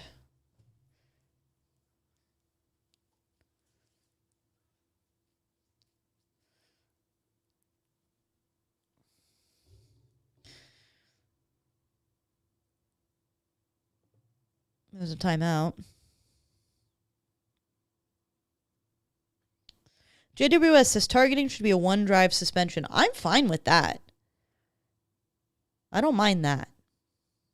I mean, I guess then you get into question of like, what's a drive? What is a drive? Is it if a drive you is fumble one play, and the other team recovers, and then you back out there? get it back right back on the same play? Is that a new drive? Yeah.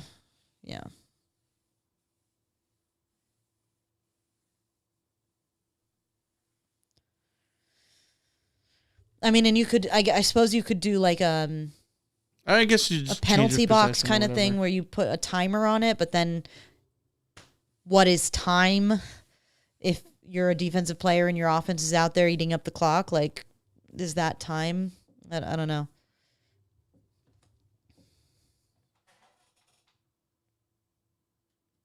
Another guy's down. Looks like a leg injury.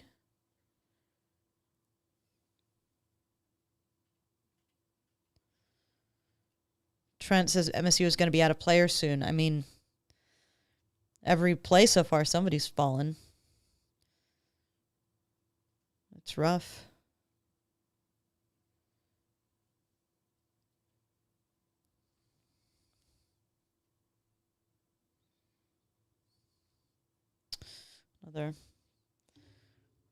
Another step aside.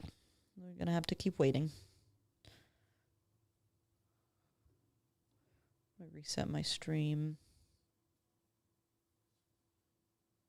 Ilium says MSU is playing in the middle of the night for them. I bet you get more injuries. I was wondering the same thing. I don't know that I have like scientific proof for that, but I did wonder, like, is there an element to playing at this time of night that's maybe puts them at more risk?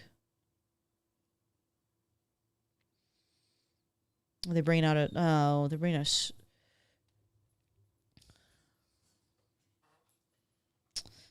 just sucks. the cart, but the stretcher. Jeez. Yeah.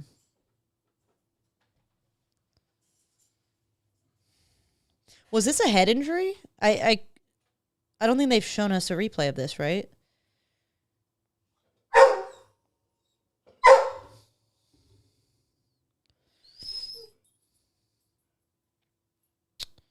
Yeah, I hate this.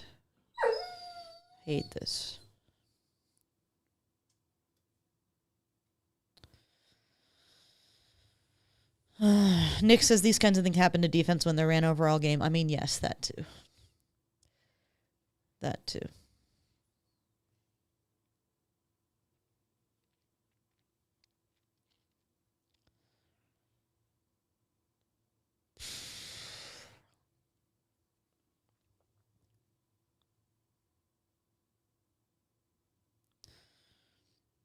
Yeah, Grant says they haven't shown a replay, which is the worry, I think.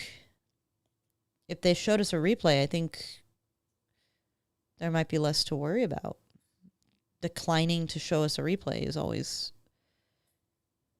a bad sign.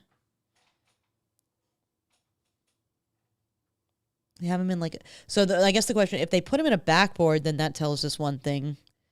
Was this the guy that was down earlier? I don't think so. No, I don't think so. That was the previous play. Yeah. Well, no.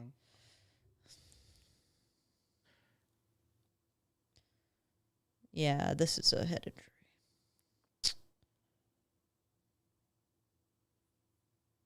Oh, man.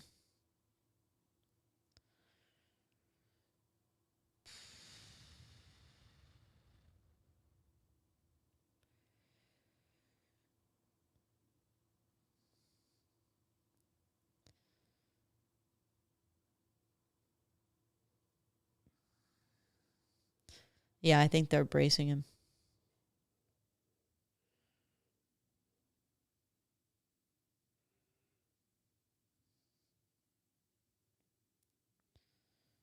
Are they doing CPR? No, they wouldn't be showing us this. They're just... It was just them grabbing him. Okay. They're sliding... Yeah. They're sliding something under it? What is this? This looks like a whole thing. Yeah. It just looked like there was a lot of motion there. Yeah.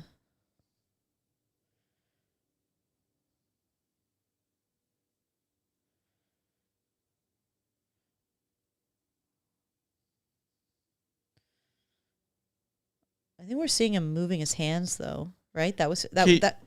says it was a head-to-head hit. No, that was the previous play. This is the play after. Yeah, we haven't seen a replay of what happened to him.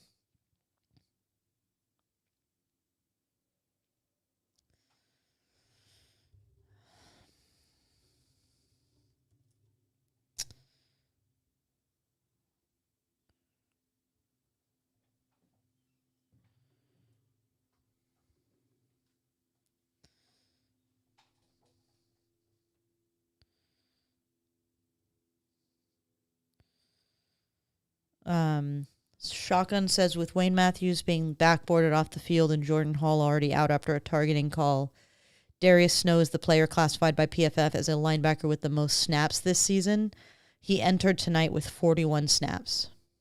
No one else has played 25 or more. In our rundown, Matthews and Hall were like the two guys that we talked about. Yep. Like that's absolutely brutal. Like we were talking about the injuries for them on the offensive side of the ball. Yeah. This is awful. Yeah.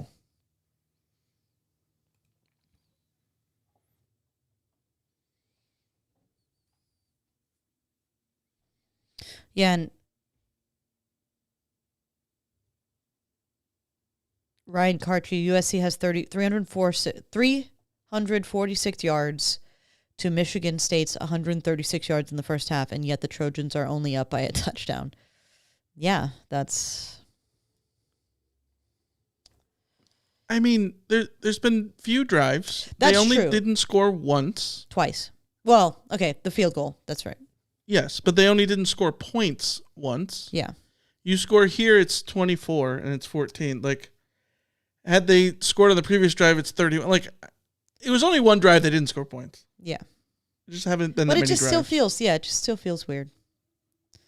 Man, this is tough.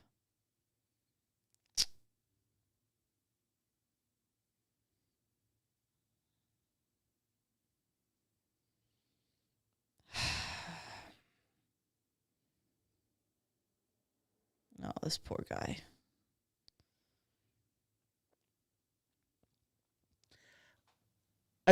I think from the Michigan State perspective, obviously there's no good time for an injury, but like it's helpful that they have the half to sort of try to hit the mental reset because like I don't know, like how losing dudes left and right, like how do you stay in it? You know what I mean?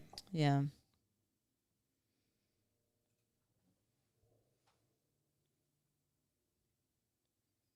I think we saw him move his hand, but I can't be sure if somebody else was moving his hand for him. It would have a thumbs up or something like that would have been comforting. Yeah, Elton said he's breathing but not moving at all. Yeah.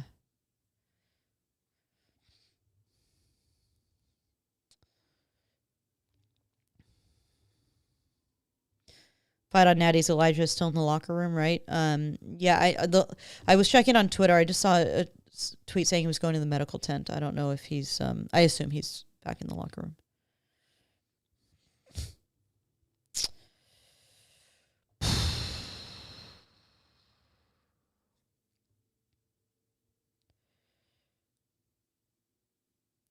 Oh, they cut off his jersey and his pads. That's what they were. Was what I was seeing when I thought it was CPR. Yeah, they must have cut off his helmet too, because they wouldn't have taken it off. That's from the beat reporter for Michigan State 24/7. Yeah, I don't know how to take off a helmet. Maybe you leave the helmet. Maybe you need the helmet on. Yeah, he's got. They've got the neck. They've got the neck board. I mean, like the.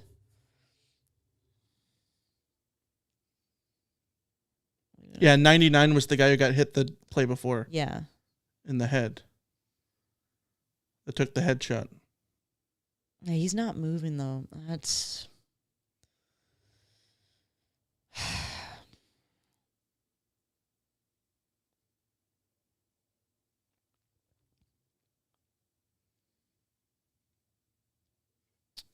Yeah.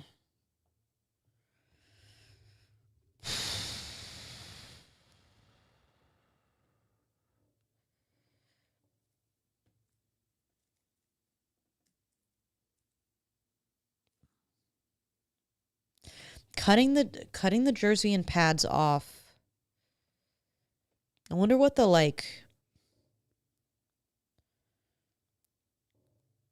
what's the process there that makes that necessary? I mean, the triage at the hospital is going to have to do that anyway. I mean, yeah, but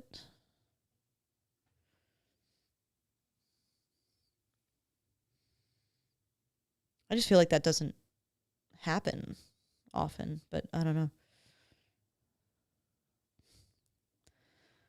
Fine on Natty says, when you're on the field playing, you learn how to block out things like this. Yeah, I mean,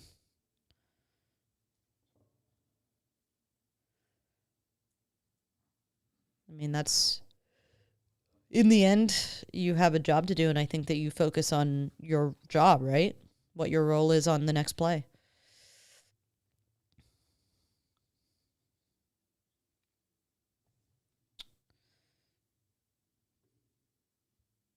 All right, 22 on the play clock, 2nd and goal from the 7-8.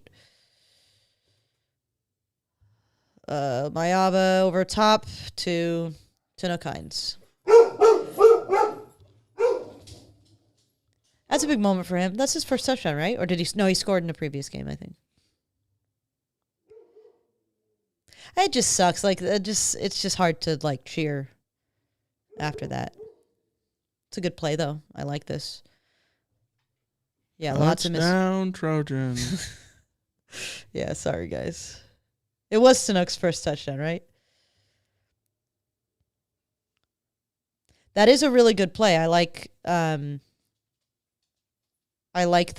misdirection there. I like, especially considering what Mekhi Lemon has been doing to this defense. They have to pay attention. Oh, that's right. He scored, and then didn't it get called back in the first or second game? Am I making that up in my head? Feels right. All right, so USC's up. They did what I wanted them to do. Go up 14.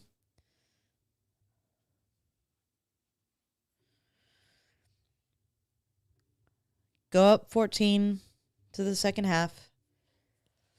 And then just, take care of business.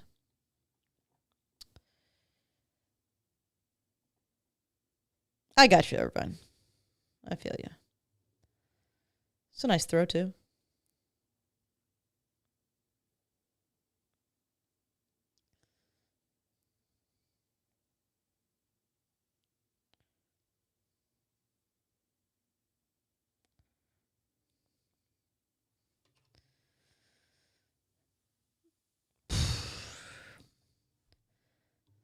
All right. Getting the kickoff. Like you said, I think being able to do halftime and just sort of everybody reset is going to be good. Is ultimately going to be good. Fine on Natty says, I like the way Jaden is not a show-off when he scores or throws a touchdown. He looks like somebody who is confident enough that it's he's not surprised when he makes a good throw to score a touchdown,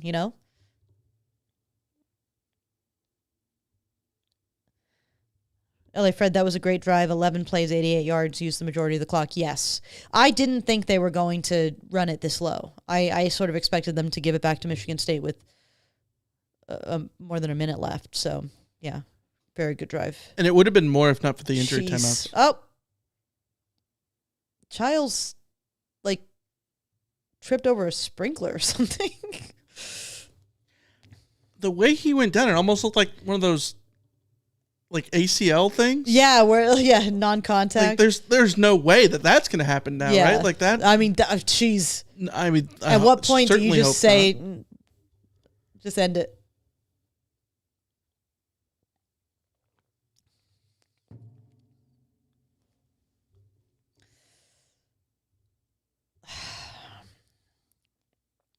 Tai says the defense minus the blown coverage was decent first half. Yeah, I would agree. I think the blown coverage obviously not good, but I think for the most part they've been good against the run. The Michigan State stack adjusted rushing yards is 3.5 per carry. Obviously, you would like to have limited Childs a little bit more in terms of his ability to make completions, but also he's a good quarterback, so that happens. It's a bad snap. Going deep, gonna be no flag. Okay, I am not complaining. 3rd and 6 for USC. 18 seconds to go. 30 on the play clock. I think I wouldn't be surprised if Michigan State tried to just run here and run out this clock.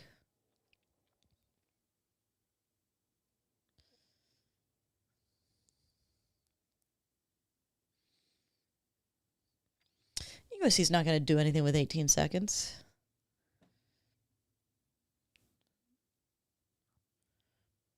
Picard's out there again. Oh my gosh, guys. There we were, praising the defense. And then, what the heck?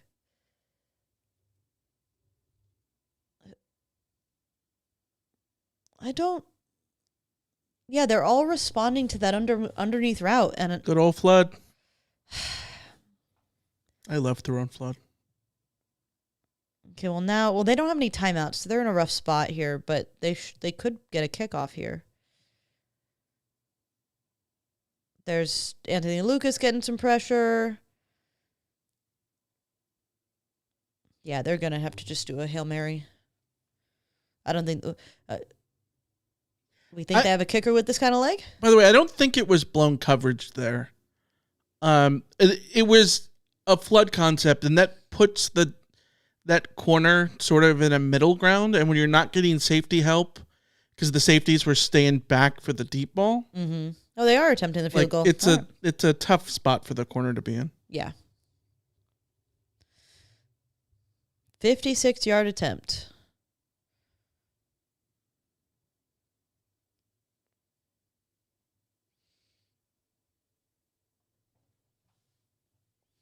Yeah, but even with that flood concept, like, you still don't want a receiver to be that open. Oh, for sure. I'm just saying that, like, I think Danton is playing the averages.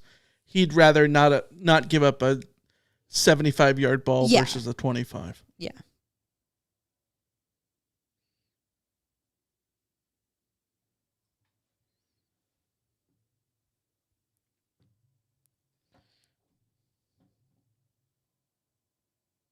So USC Football News said it looked like Matthews gave a thumbs up before he was driven off in the ambulance, so that's good. I didn't see that myself, but Fred's 56-yard try, easy peasy for NFL guys now. Last Sunday during my workday, there was a legit discussion in our Slack about whether kickers are too good now. I've been saying forever they should have the wide hashes. Yeah, in the NFL, yeah. It's wide. All right. USC leads by 14, 24-10. All in all, good half. I think USC did leave some points on the table, but you can't really complain about a 14-10 lead. Need to clean up some of those coverages, but this game is feeling pretty comfortable here. Brian asked who won the coin flip. I'm not sure who won the coin flip, but Michigan State gets the ball at the half.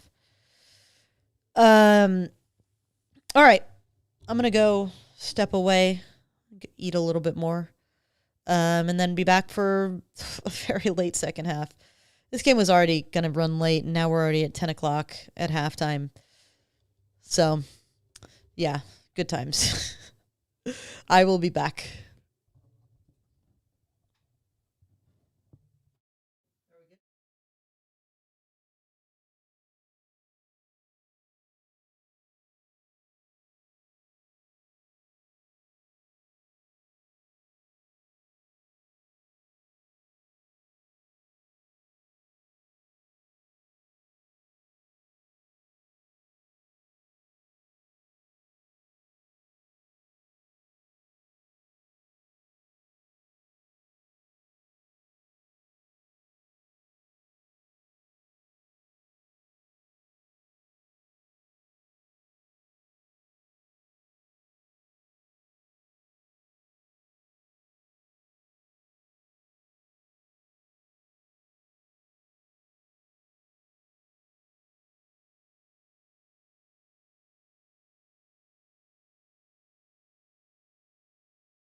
All right, everybody. We are back. And the dog, who has been mostly quiet, is now out again. Badger, hey. He's mad, as usual, because Jesse won't play with him. Okay. Why is my stream not playing? There we go. All right. Let's see. USC leads 24-10. Aiden Childs has 124 yards on 8 of 11 passing. He leads Michigan State with 14 yards rushing. Their running backs have been very much kept in check. Jaden Mayava, 14 of 20 for 191 yards, 2 touchdowns. Wayman Jordan has 8 carries for 81 yards. Eli Sanders has 8 carries for 66 yards. Jaden Mayava has 2 carries for 17 yards. Makai Lemon, without Jacoby Lane around, is carrying the load. 6 catches, 113 yards, and a touchdown. 6 catches, 6 targets. He's having a hell of a game. Let's see. USC is 5 of 7 on third down. They're holding Michigan State 3 of 6. David Garcia asked, didn't Michigan get the majority of those yards on like 5 plays? Yeah. They have 173 total yards. And let's see if we can... He was talking about the Michigan game last year. Oh, Michigan? Oh, yeah, that's true. But also, they have 94 yards on 3 passing plays and 1 15-yard rush in terms of their big plays. So, yes, more than half of their yards have come on 4 total plays.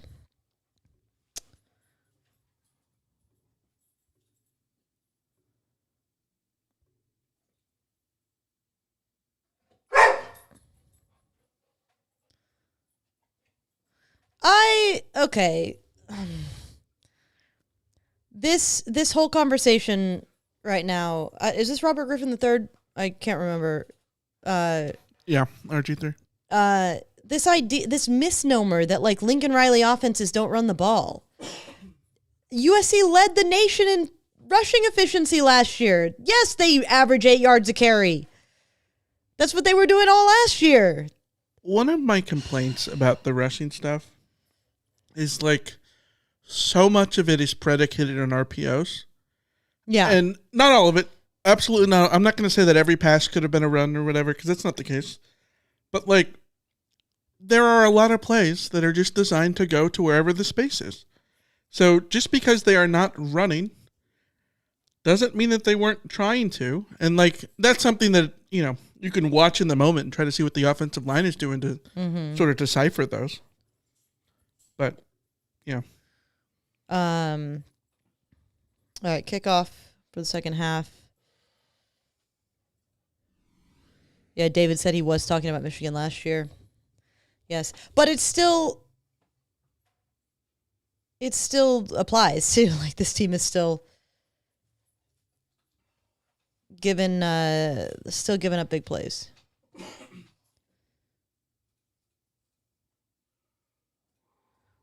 All right, so no update on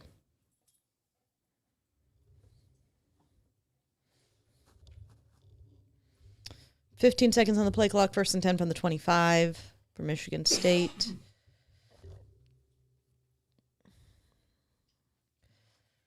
Little bubble. Nice, was that Marcellus Williams? Yeah. Way to get off the block there. So another tackle for loss.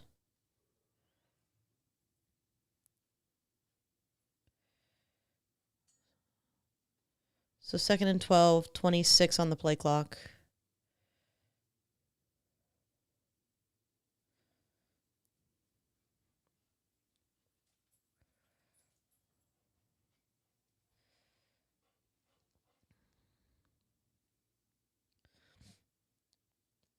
Oh, nice rush by Cam Crawford. Come on, guys. That's Aiden Childs, to be fair, but I think that was Devin Tompkins who should have had him dead to rights back there for a bigger sack.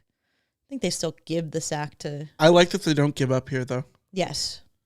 Like, Crawford comes in, forces him up into Anthony Lucas's hands. Yeah. And then Crawford still chases him down. Yes. Which I think is a good sign. And Gentry's on the spot to keep him from doing anything more than that. 3rd and 12, 5 seconds. Here comes Anthony Lucas off the edge. And more pressure for Childs.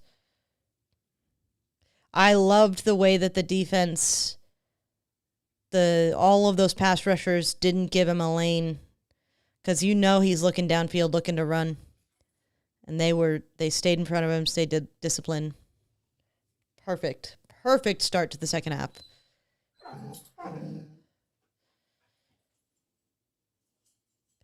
G-Day Abasiri saves this play, too, because Childs is going to take off to that right, and Abasiri is able to get out and basically nope, no, you're not, bud. That was great. They kept contained backside, which is nice. Yes. Here's the punt. Should get a chance at a return for Mackay. Makes one man miss. Makes two men miss. Makes a third man miss. Great return. Brian says, now that's a 3 and out. Yes. That is a 3 and out. Raw Hype says, I feel like our defense giving up a wide open touchdown to start every game is like a pitcher taking the first pitch in baseball just to feel them out. I mean, I guess it keeps it interesting. I guess it does. Let's see, what's the sack totals now?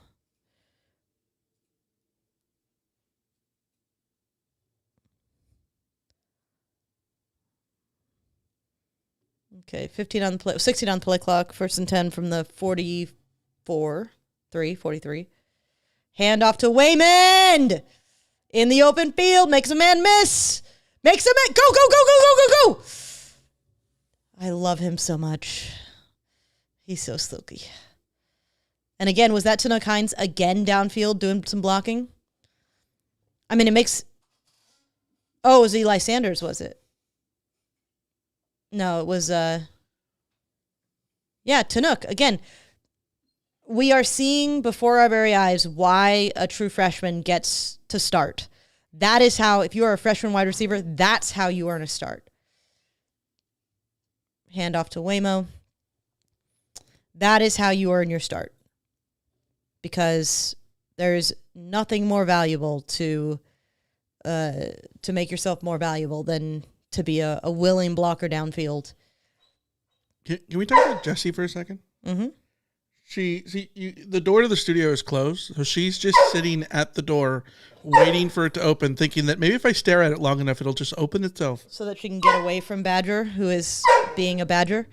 He's barking at 14 her. seconds in the play clock, 2nd and 6. Mayaba, another little pitch to Eli, who's quick enough to get to the corner. There's a couple yards.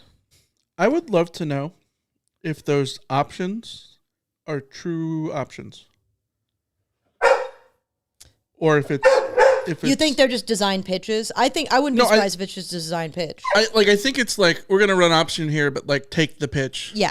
Kind of situation. Yeah. 3rd and 3, 20 on the play clock. Jaden Richardson out there again. Keeper from Mayava. Little dump off to Walker. Lions tight end touchdown! We're back, baby! We're back, Badger! We got the tight end touchdown going on. That's beautiful. And again, this is, I think the advantage of Walker Lyons is I just think he's a little bit quicker than McCree. These little patterns that they run with him are so much more effective than they have been with McCree because he can just outpace that defender on the end. Love it. Yeah, Trent Lyons has a little more burst than McCree. Yes, exactly. It makes a huge difference. Irvine with the super chat. Touchdown Trojans. Touchdown Trojans. Yeah, I love it. I mean, and I guess, so before the season, one of the questions was, like, are the tight ends going to be more, is USC going to utilize the tight ends more? And I was pretty skeptical just because we've been through this before. And I think that what we're seeing is, like, the tight ends aren't getting a ton of volume here, but they are very clearly being utilized as weapons in a way that is so much more effective than had been before. Lake McCree is the third leading receiver on this team. That's 2 touchdowns now for Walker Lyons.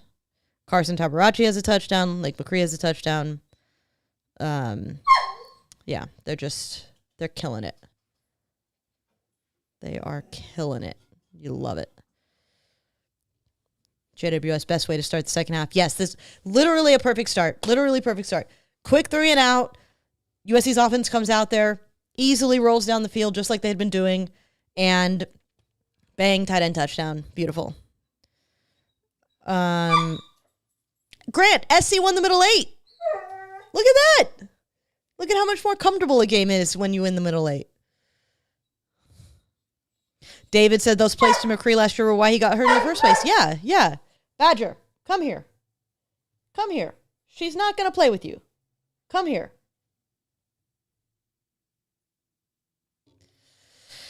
This dog. Iliam says Lake's not that bad for a guy who's had a million knee surgeries. No, Lake is great. I love Lake, but I don't think he is a horizontal threat. And USC was asking him to be a horizontal threat last year and in the past. And I think that we've seen he's just so much more effective over the middle of the field. He's a better vertical threat, and Lions gives them that horizontal burst that they need from that tight end position in a way that's just totally different. Can I ask you something really stupid? Yes. Vertical threat, as far as a tight end goes, does that refer to vertical like up the field? Yes. He goes vertical. Why did I think that a vertical threat meant that it was someone who could get like vertical in the air? Yeah, that's what I thought vertical threat meant. No, I think a vertical threat is that makes sense. I'm like, my brain just never read it that way. It might be vertical threat, might be vertical like jump ability. I mean, it could be both. It could be both. Yeah, who knows?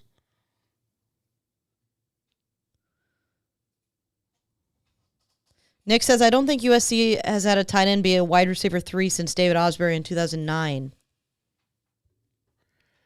You could argue 2019 with Drake London. No, but yeah, I think it is. Yeah. It's Osbury who he was a wide receiver, but let's be honest, he was built like a tight end. But he definitely played as a wide receiver, even though he should have been a tight end. Yeah.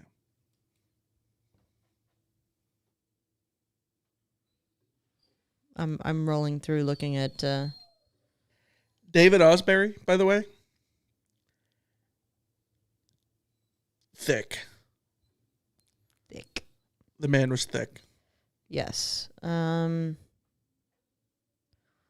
it has been a while. It has been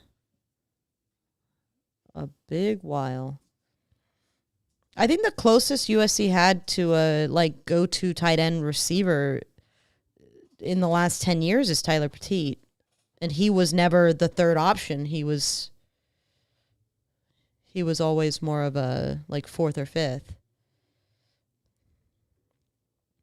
All right, well, in any case, Michigan State has the ball at the 12-ish?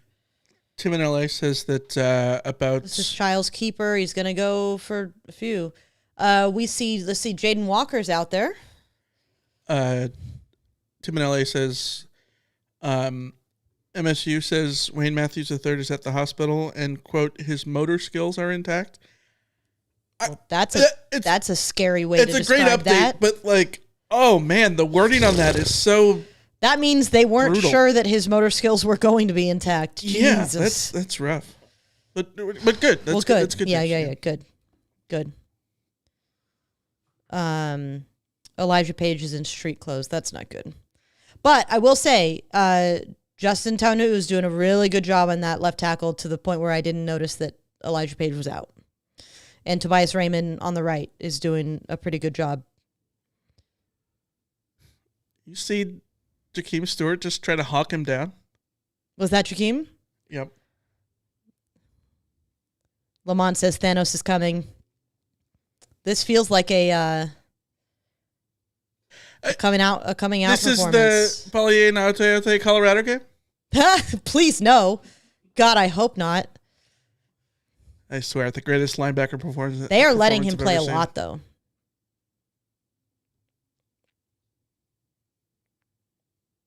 Nice stop up the middle.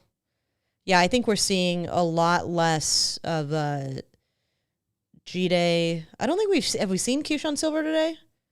Haven't seen Jaw Jarrett at all either. I think I saw Silver was in there earlier, but I don't think I've seen Jaw Jarrett. Lamont asked, does anyone know what's up with Jacoby Lane? He's injured.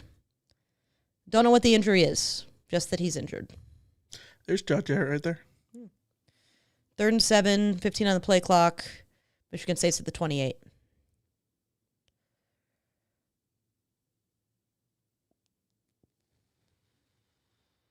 Oh, good defending Kamara Ramsey. That was almost a really fun one-handed catch. Yes, Stewart is Thanos. Jakeem Stewart's nickname is Thanos. He tried. He tried to make that one-handed grab.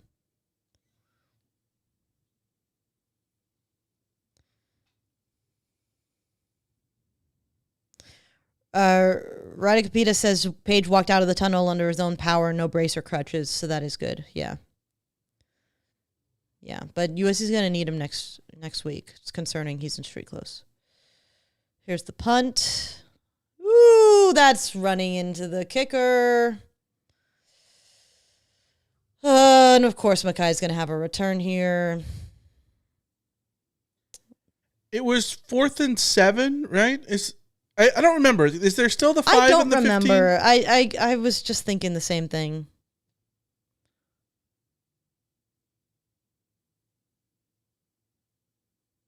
Because if there is the 5 and the 15, that's the 5. Yeah.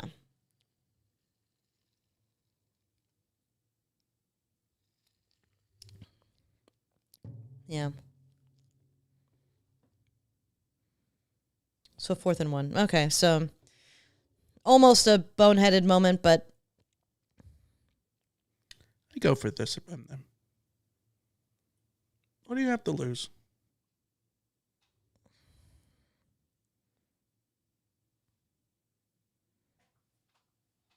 he did get pushed into him.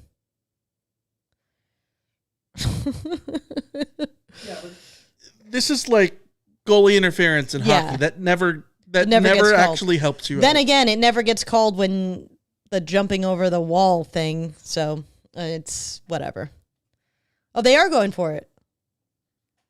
Yeah, you might as well. I mean, considering USC's track record on 4th down, You're it's down not 3 the worst touchdowns. idea. Like, just go for it. Here's Childs. Pressure up the middle. Devin Tompkins. Out of bounds. Good stop. Oh, are they going to call pass interference? Again, defensive holding.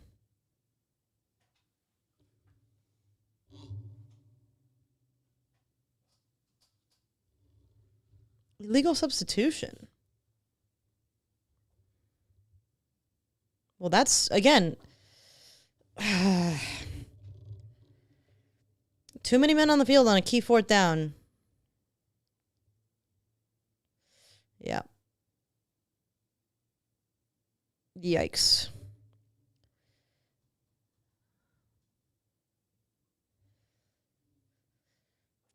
All right. New life for Michigan State. 10 on the play clock. First down from the 38. Oh, Anthony Lucas was in there quick. I feel like a 12-man penalty. If you're the analyst that is standing there counting players and like that's a fourth down conversion, that's got to feel like absolute crap for you. Like the one time you have like a direct, impact on the game or whatever it is. Yes. Whoever the counting guy is. Trent says Trials has been a lot better this year, but the pressure tonight is bringing back the old bad habits. I mean, this is the philosophical thing. Some quarterbacks, you can put them under pressure and they'll just be cool as a cucumber and they'll destroy you. But the vast majority of quarterbacks in college football can't stand the heat. And if you get pressure on them, PI, stop with this damn penalties, guys. But no, the vast majority of quarterbacks in college football will be overrun with men in their face. It's the rare quarterback that can withstand that. And that's what can make this USC defense be. They're holding each other.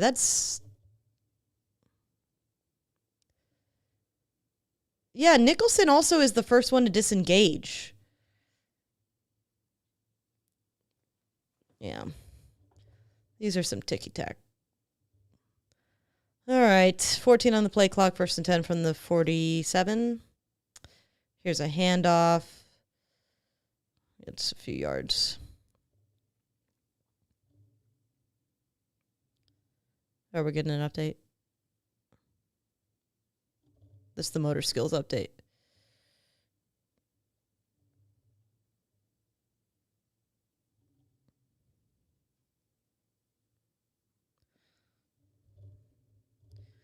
This is my second half reminder for anyone in the chat not to put what's going on in the game in the chat until I have reacted to it. 8 on the play clock. Here's another handoff and more running room. Yeah, too much running room.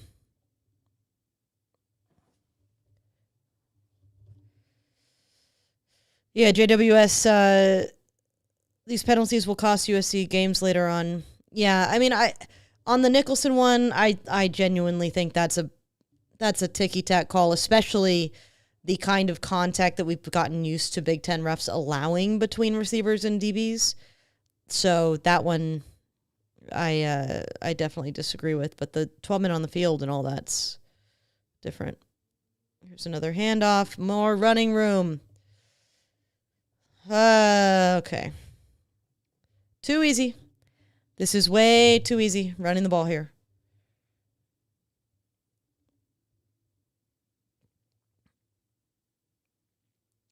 Yeah, Desmond Stephen getting blocked out. All right. 18 on the play clock, first and 10. Michigan State's rolling at the 23.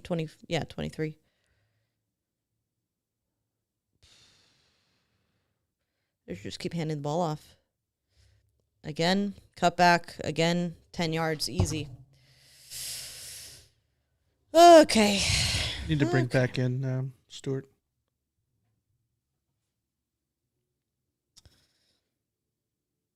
Iliam asks, I mean, it's so stupid. Why did they go after the punt? I mean, it's a good question.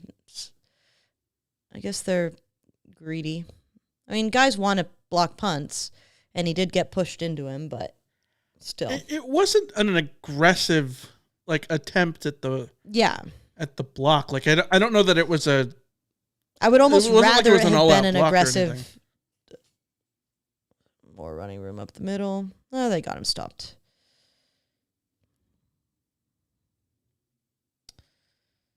Second and 8. 35 on the play clock.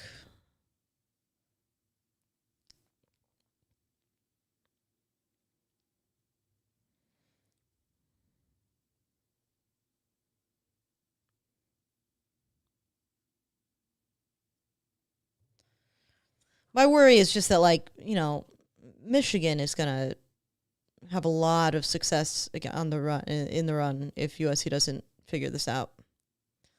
Here's Childs rolling out. Well covered by Kamari. Did they hit him? They could have a hold on Kamari?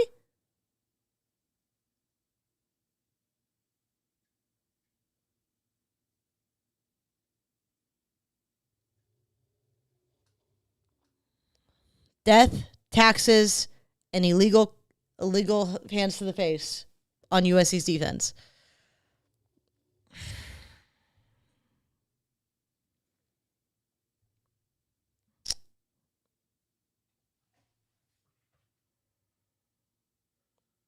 Mm-hmm.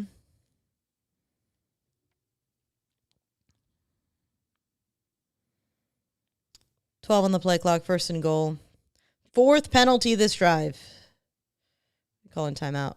Gentry's pissed.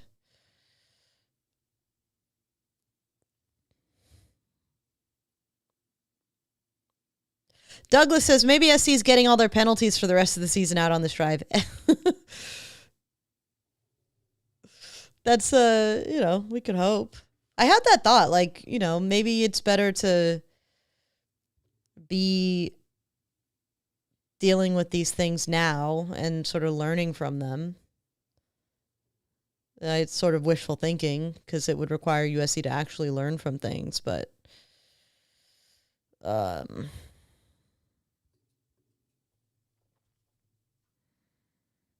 yeah. KJ says, I hope we intercept the ball. We have not gotten the patented Bishop Fitzgerald red zone interception yet, so probably decent chance.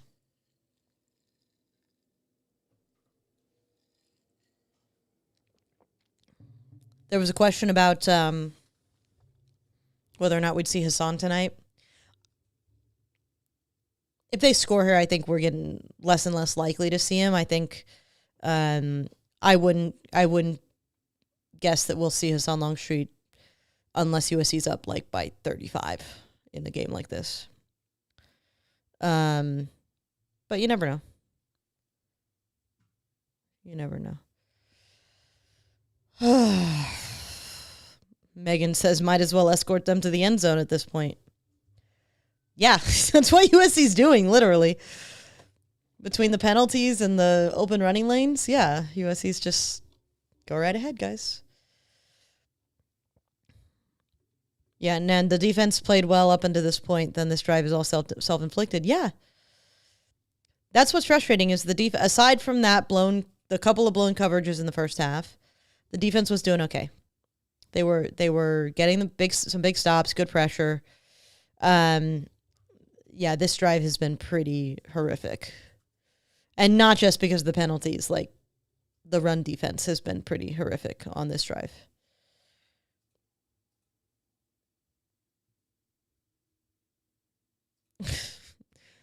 William in the chat says, seems safe to say that penalties are a problem. Yeah. Lamont says, question, Elisa, do you see the lack of making plays by Ramsey as him being in the nickel position instead of safety? Or is he just not in a good position to make plays? I think it's got to be that he's in that nickel. I think that... that is a positive update. And if we get more over the course of the night, Alexis it's a tough job to play nickel, I think, especially transitioning over there. It's more likely for you to get taken out of the play because you're responsible for a receiver more often than not. So yeah, I think we'd see a lot more playmaking from him if he was at safety. But at the same time, you still would hope there would be opportunities. I think that I think the surprise for me has been we haven't really seen him in the run, making open field tackles the way that we saw him in the past. 19 on the play clock, 1st and goal from the 5. Here's Childs with a designed run and a touchdown. Some point, maybe snap it. That's a nice little spin. I'm going to give him that.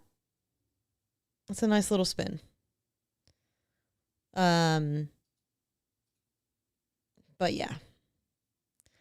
300 in the chat. The 12 men on the field is the one that pisses me off the most. Yes, because it was on 4th down. I mean, the punt, roughing the kicker, running into the kickers, certainly not good. But the 4th down, 12 men on the field cannot happen. Cannot. All right. Michigan State 17, USC 31. Russ calling out the holding that went uncalled. Oh, yes. I saw that on the replay now. And this is okay. Let's be honest here. In the moment against Purdue, I was not as conscious of this as I should be. But in the moment, let's be honest. This game is not close. USC is not in danger. At least not right now. And all in all, I think we're seeing some things that we sort of already knew about USC in this. I think what concerns me is I'm trying to give myself reasons to believe that USC can survive the next month of games with a reasonable record. And I do think what we're seeing from the offense at times, certainly from the pass rush defensively, I see signs of life there. I think there are reasons to think that USC can, if they don't lay an egg on the road, can obviously beat Illinois. They're beatable. I think Michigan is a team that USC should be able to at least go toe-to-toe with, at least in the same way that Nebraska went toe-to-toe with Michigan today. And Notre Dame is obviously a team that can be beaten. And, there's opportunities here for USC to come out of this with a pretty good record. The problem is it's just like as much positivity as I can find, there's always just this little thing holding USC back. And Paul in the chat, incoming Riley patented 3 and out after a terrible defensive series. Like, that's a problem. Too often we've seen USC's offense not respond after this kind of defensive drive and sort of make things a little bit more nervous than they need to be. If the offense comes out there and just does another one of those really good drives, it changes the way that we're talking about this game. But they need to go and do that. And I totally understand where Paul is coming from, calling that out as like an inevitability because we've been here before and we've seen it before.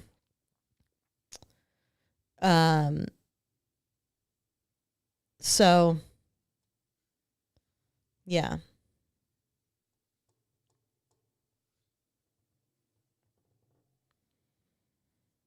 Ordinary Adonis is still quite aggravating. Also looks like the cutback is going to be a problem, making the aggressive defense over pursue.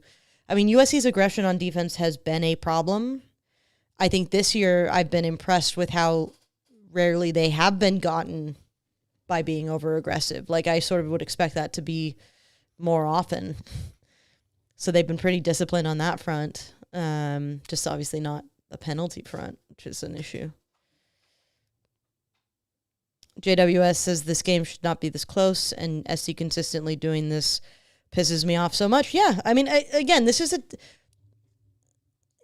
functionally USC is dominating this game. The scoreline is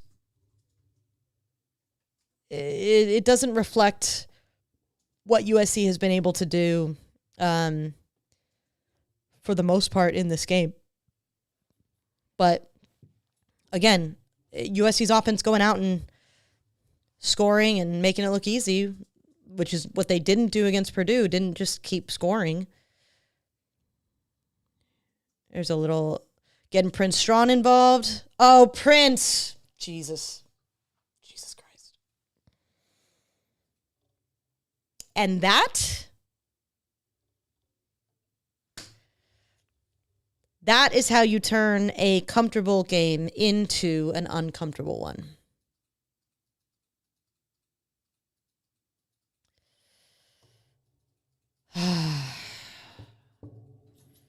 Pretty sure it was a fumble. We'll look. Yeah, it's clearly a fumble. Prince, you can't.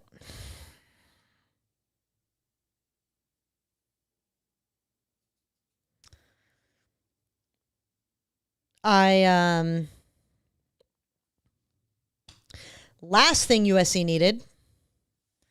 We can't even blame that on like a typical Riley 3 and out or some bullcrap like that. That's just bad ball security. 6 seconds on the play clock. Here's a run. Nice stop. Is that Tompkins? No. Gentry? Yeah.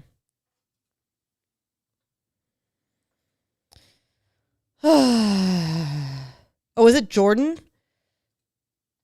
DJ Jordan? My bad.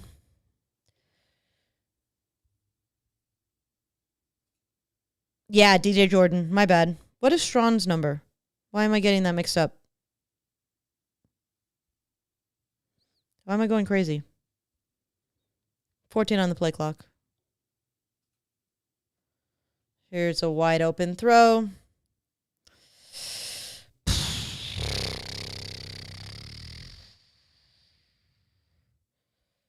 Seriously, what is Prince Strawn's number?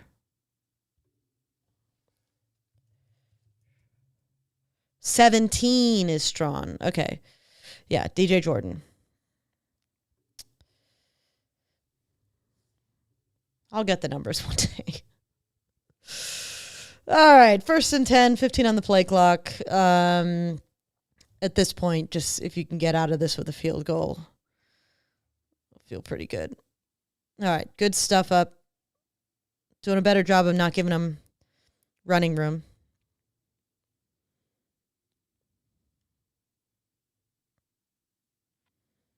See, oh my gosh. Offsides now. This is just okay. Okay. Serenity now. We're okay. It is okay. It's okay. It's okay. 18 seconds on the play clock. Okay.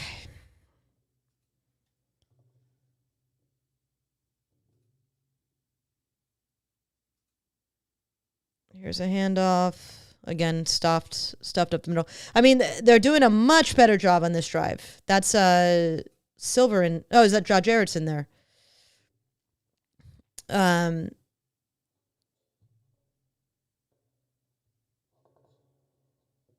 So there's at least that.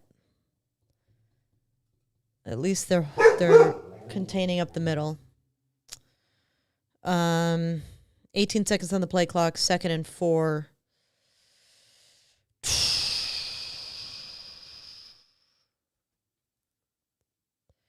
Handoff. It's a 1st down. You call him short? Oh, okay. I thought he got there. Okay, 3rd down and 1.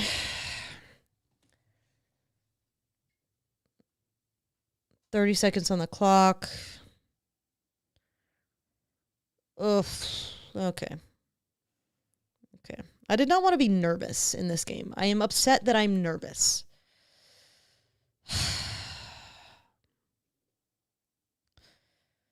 13 on the clock. So QB sneak this. Trying to draw him off sides. Yep, there's an easy QB sneak. 1st down. Okay.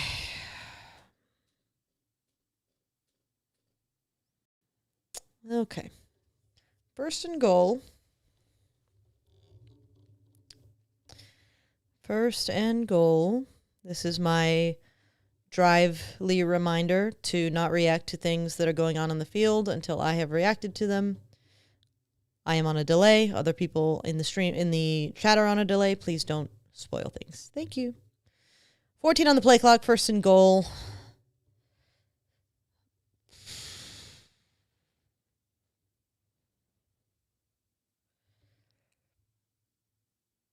Frazier with another little cutback down to the 2.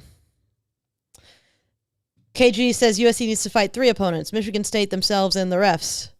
Yeah, definitely themselves is a... I mean, all those penalties were objective, like black and white calls. Only one of them was sort of a judgment, the PI. Everything else was hands to the face is it is or it isn't. You know what I mean? I think the closest, I agree with you. The only other one that maybe if the ref sees that there's a push in the back on that punt, but still that's just such an easy call for them to make. Here's stop. There you go. Good job by Kobe Pepe's in there, by Anthony Lucas getting down. 3rd and goal. 3rd and goal with 30 on the play clock. I think this is 2 downs again. I think with the 4th down coming up, with the 4th quarter coming up, I don't know that you.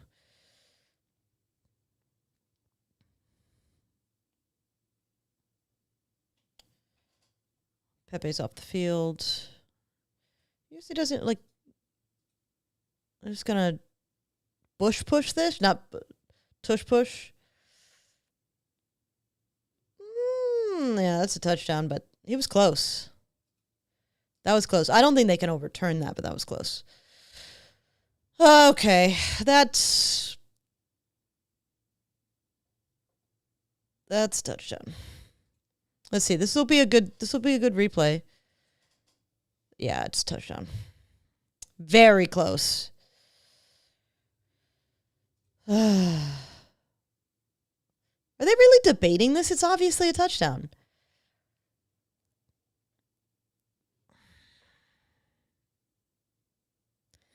Grant says we won the middle 8, but the last 11 minutes of the third have been horrible. Yeah. I mean, the worst part was like right before the punt. Everything, like, they were dominating the line of scrimmage. They were the first, 2 set of downs. Yeah. Out of the half were really good. There's another world where like it's 31-10 and you have the ball and you're driving again because SC has punted 0 times in the last 2 weeks. Like, there's no reason to think that the offense is not going to score every time that they get the ball based on the evidence. And then you get the untimely fumble. It's just, what frustrates me is that USC is currently playing a team that is 2 a.m. their time with their two of their best defenders off the field, with, a lot of their offensive playmakers playing but coming off of injury. Like, Michigan State should not be the one growing into this game. Michigan State should not be the one that's getting the better of USC this late into this game. And unfortunately, it's like, it is individual errors. Like the DJ Jordan fumble is killer. It's killer. The roughing and the hands to the face and the offsides and the 12 men, like, all of these things are just killer.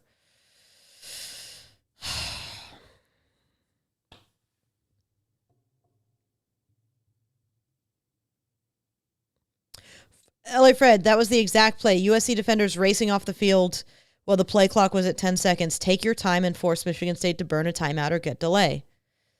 Yeah, I didn't notice exactly the situation there, but like, again, that is the thing that other teams do to USC all the time. Okay.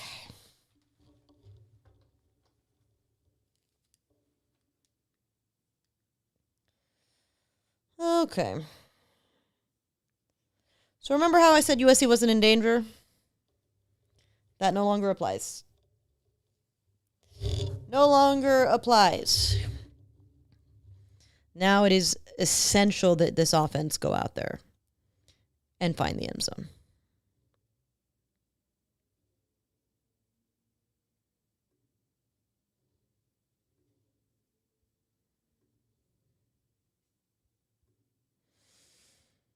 Okay. William says that Riley shouldn't go after punts up 21. I still don't think that was that big of a deal. Like, it wasn't an all-out block. Like, if it was an all-out block and there were, like, 2-3 guys in there and one of them ran into the kicker or roughed the kick, like, I would agree.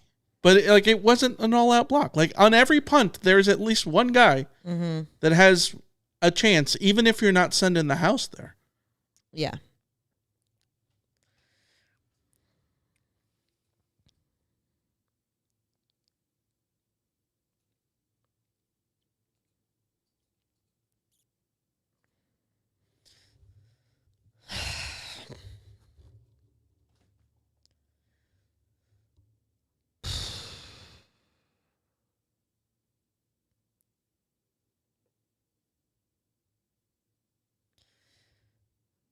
$300 and Brian in the chat are asking why even get near the punter. Kid, sometimes guys just want to have their moment. You got to realize especially the guys on special teams, like they're fighting for playing time. You want the coaches to be looking at your tape and seeing that you didn't give it your all on that play. Like, I get it.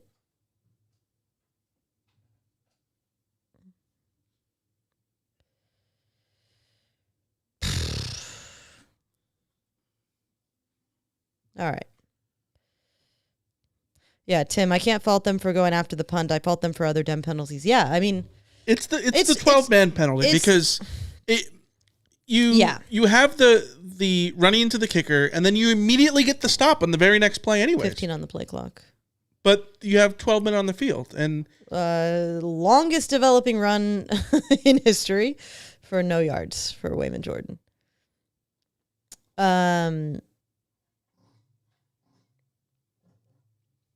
Yeah.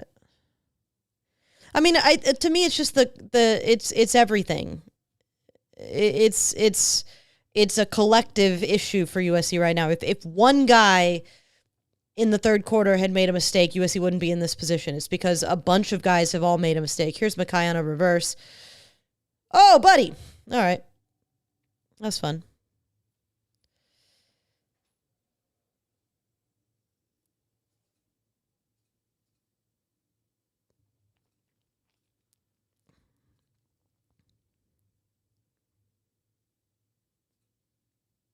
I mean, this was the other question we had against Purdue, that it felt like USC just like the wind went out of their sails in the second half. The half didn't start that way, literally a perfect start to the half, but if this team is just one that can't close out games in the second half, it's a problem. It's a problem. I mean, this was literally the problem last year, not being able to finish games. I get the frustration that this was a game that, you could have been trying to make it 38-10 if you would have got the ball back, after the punt and everything. But are you actually worried right now? Yes. I am not worried in the slightest. SC has won just about every single play up until that drive. Yes, up until a turnover. Anytime a turnover can happen at any moment. No, I agree. And we talked about, Mayava is pick six prone, for sure. But, SC has utterly dominated the game. Which is why I'm so frustrated Which is why I think you should not be leading by one touch, by one score, when you have been as dominant as USC has been. Right. And that's the problem. Yeah. But it's not for a lack of the offense moving. They fumbled the ball. Yeah. A young kid fumbled the ball. Yeah. That's a problem in a conference game when your defense is not reliable. Yeah. No, I agree. And I think that all the penalties stacking on top of each other absolutely is something that you need to eradicate, especially when you get to games at Illinois at 9 a.m. next week. I just I don't know. There's a lot of cliff jumping in the chat. I'm just take a deep breath, everybody. Take a deep breath. I'm not jumping off a cliff, but this has been an objectively terrible 20 minutes of football. Yeah.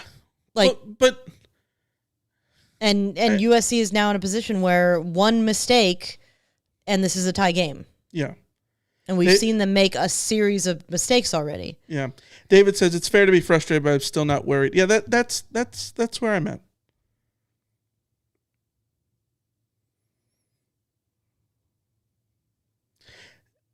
JWS Studios, I just want to say I love this team, but I'm out. I'm done watching them do nothing right for years. This is going to be this is the moment that steers you away.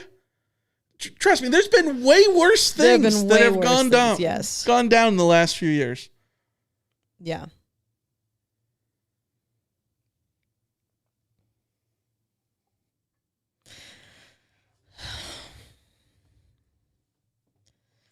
Yeah, for me, it's just not closing out. Like there's every reason for USC to put this game away already. It's the lack of killer instinct that has me worried. But offense can come out right now and show some killer instinct, and then I'm not so worried. But seeing is believing, and we talked before the last drive about expecting that drive to not go well for USC's offense some way somehow, and that's exactly what happened. So, mostly I'm mad because Michigan State it's 2 a.m. in East Lansing. Like, they should not be. Well, they were ready to this. Roll over and yes, and USC didn't. And SC let them back in the game. Yeah, 17 on the play clock, 3rd and 3. Here's Mayava. Oh, Lord. Oh, Mayava running. He's got it. Go. That's a first down and more. Oh, buddy. Good God. I don't even, oh my God. That was like watching a train wreck that suddenly, like, the train jumped the tracks and avoided getting wrecked. When he falls backwards, but falls backwards into the lineman and is able to maintain his balance that way, amazing. Here's Waymond. I would keep running the ball.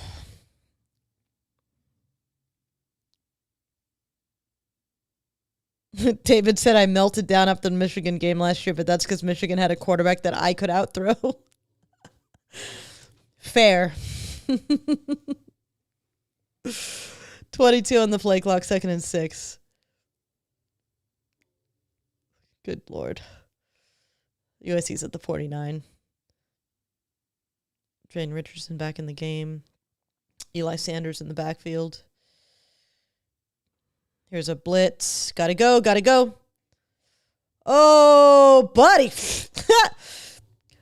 Might have been aiming for the other tight end, but a tight end still caught the ball. I'll take it. Did it not look like McCree picked that off? McCree did pick that off. That he was at. Oh, it got tipped. Yeah. McCree. Actually, this is even better play than I thought. McCree prevents an interception with that quick response. That is essential. It's a veteran play. Yeah. 16 on the play clock. 1st and 10, 41 from the 41.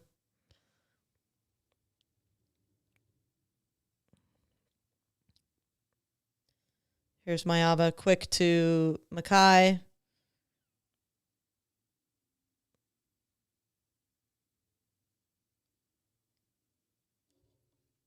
Yeah, this...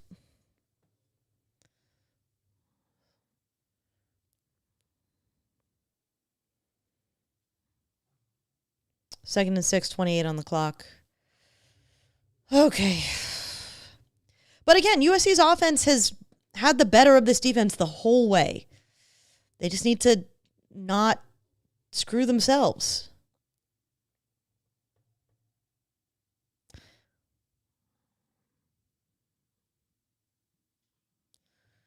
Hand off to Eli for a couple.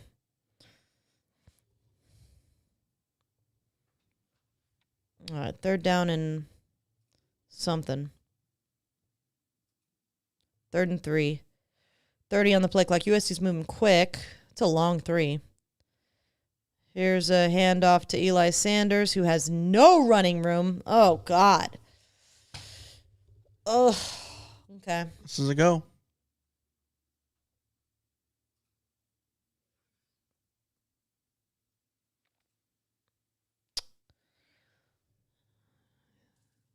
Well, now we're about to find out what Sayeri's range is. Are they going to even send him out there? This has to be a go. You can't kick this. 18 seconds on the play clock, 4th and 3. Wayman's back in the...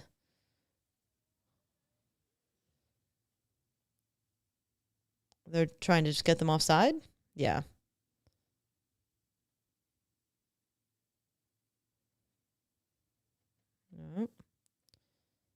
Mayaba to Lemon. Lemon. Thank God for Mekhi Lemon.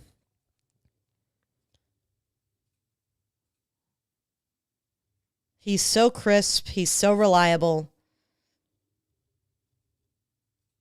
Perfect. What's he at now at this? 8 catches, 127 yards. 12 on the play clock. Here's a handoff to Waymo. Oh, Waymo. Try to leap. Wasn't there, but still, first down. All right. But by the way, SC has not punted in 112 minutes of game time. I mean, that's the thing, is this offense has juice. Can this offense outscore every team they play? I don't know about that, but they've got juice. 17 on the play clock, 1st and 10. Okay, clean. Finish this out. Here's Mekhi. Handoff, nice little cut from Waymo.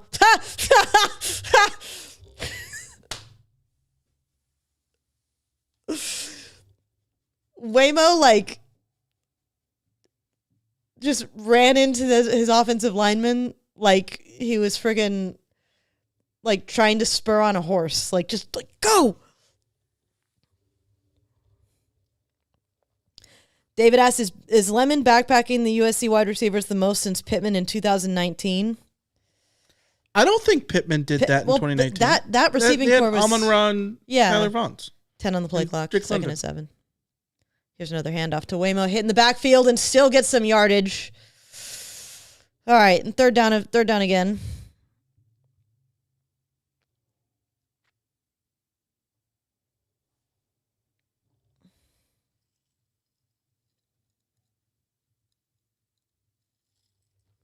Third and 6, 26 on the play clock.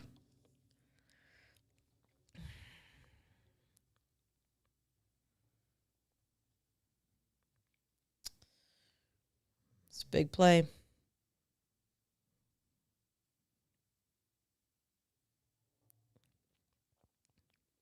That's a blitz. Shit. Mayaba going... Flag? That's got to be holding or PI or something. Finally, they get PI, the defensive holding.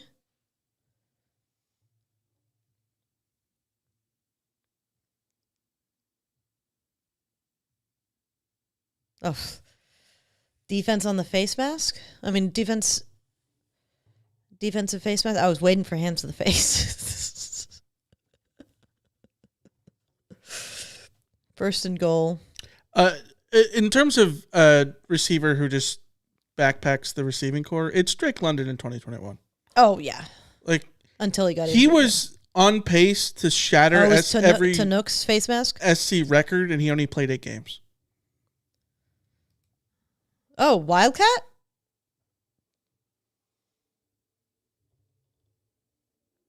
All right. Hey, I don't hate it forcing them to panic use a timeout this late in the game. Okay.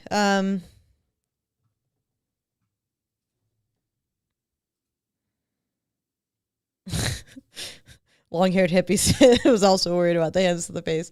I mean, there's a reason. There's a reason why we worry about these things. Tim, we got a drive-saving penalty too. Yeah, it happens. this is the thing.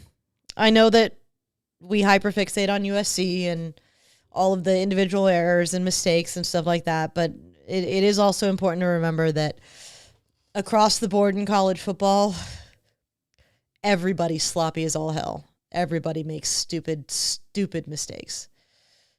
That's kind of why the sport is fun. Because of that just weirdness that happens all the time. So sometimes your opponent will give you that, and you just got to hope that you give them those gifts less than they give you. USC isn't always good at that, though.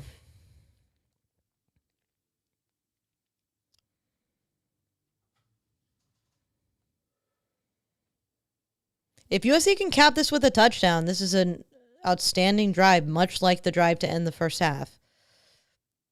Killing clock, resting the defense, but you got to get in the end zone. Cannot settle for a field goal here.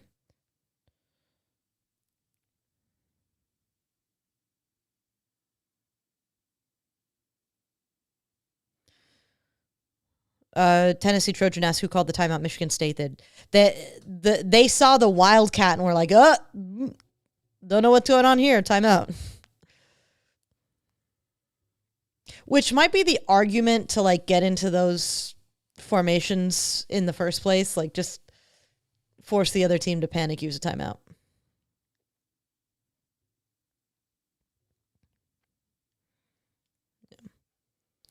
Paul says Oregon looking like a well-oiled machine. It's scary. Yeah, they look very good.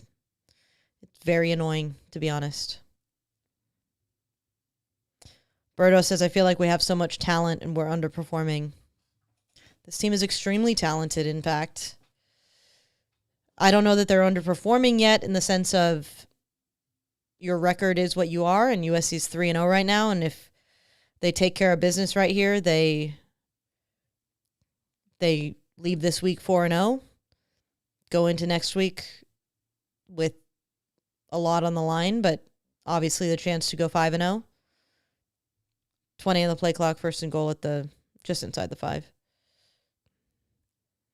It's just about winning. There's a little handoff to Mackay, easy money. Touchdown, Trojans. That was so easy. I love that. Almost too, like, it was almost like too easy. Like, it was like, oh, okay, he's just scoring now. All right.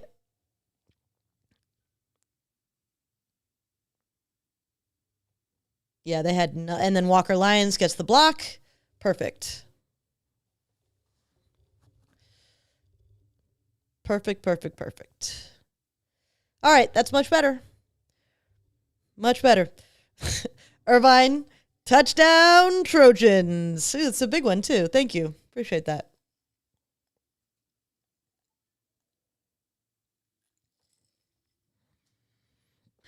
Paul in the chat says, with the amount that was invested in the personnel and coaching staff, how can we be worse? Oh, this team is way better than last year.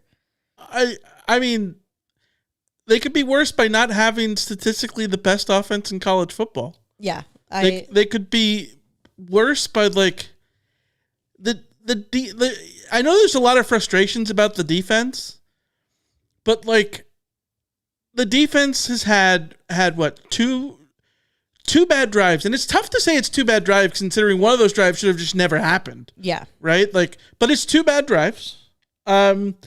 And last game, the defense, struggled at times, but they made the plays when they needed to. Like, think this defense is worlds better than it was with the Grinch years in 22 and 3. Like, yes, I understand that the defense isn't pitching shutouts, but like, it's wild. This team could be worse by not winning the games. Yes, that's how they would be worse. This only one sack in this game. 6 tackles for loss, but like, it feels like they've had way more than one sack.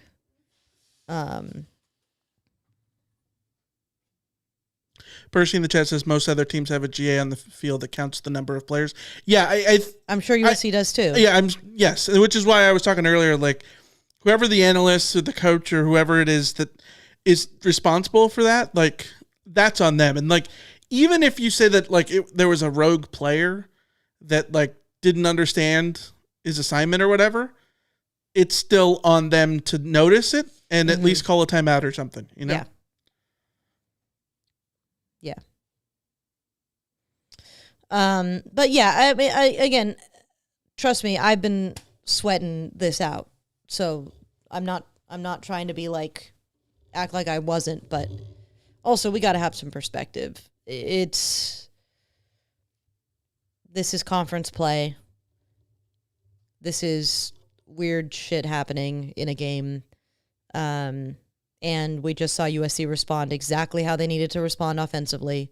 I think the biggest issue is that it's weird shit happening in a game. And the biggest issue is that this is 2 straight weeks where weird shit has happened in a game. You know what I mean?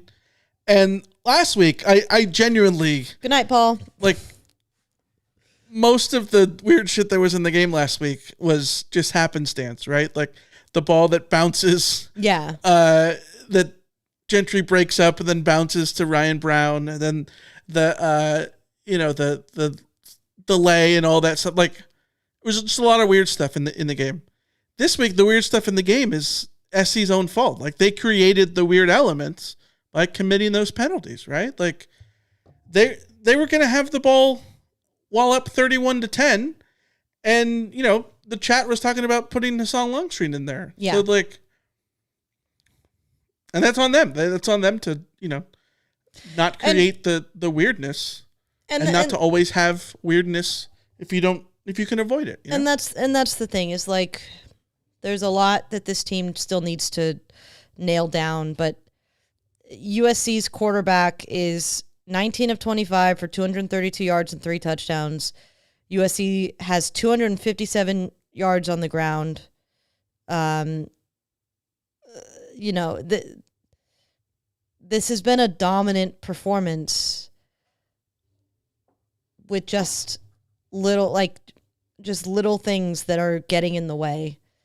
And it's a turnover, and it's a, you know, penalty, and it's a this or that. So long as you learn from these things, it doesn't have to be a problem. I think the concern that USC fans rightly have is that if you're making these mistakes against Michigan State, we can't be certain that you won't be making these mistakes against Illinois next week, and it'll cost you the game, or against Michigan at home, and it'll cost you the game. Right. But that doesn't mean just because we have like PTSD about how USC learns from mistakes or doesn't mean that it's not possible that they're going to sort of figure this out at some point. So yeah, I don't know. It's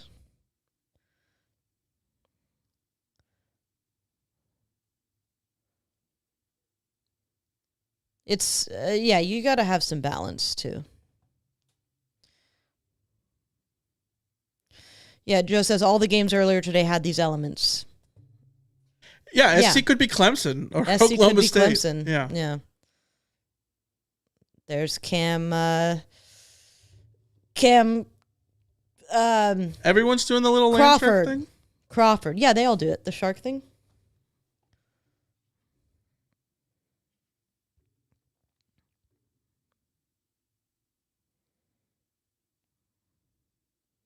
More Kobe Pepe.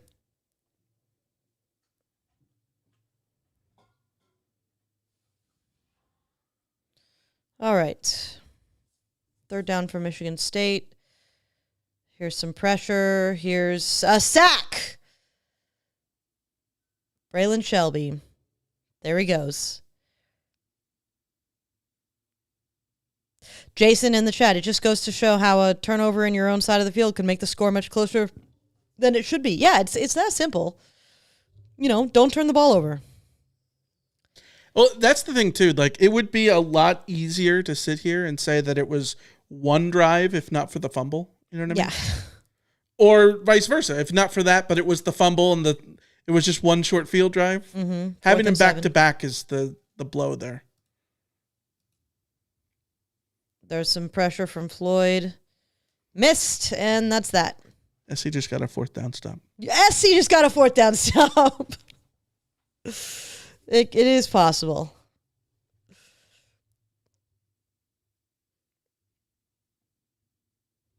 Look at that. And all of a sudden, game, set, match, essentially.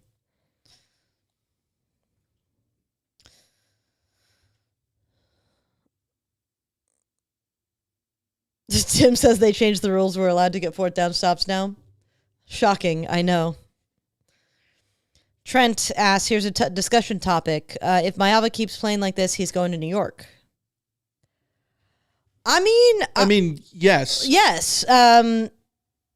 Objectively, with the numbers that he has, I think a trip to New York for Maeva at this point depends a lot on what USC's record is, because that is a factor that gets factored in. But the way he's playing right now, he's absolutely one of the best quarterbacks in the country, especially because quarterback play in the country right now is not particularly great. Well, I look at it he's this way. Head and shoulders above most of the guys that I watched today.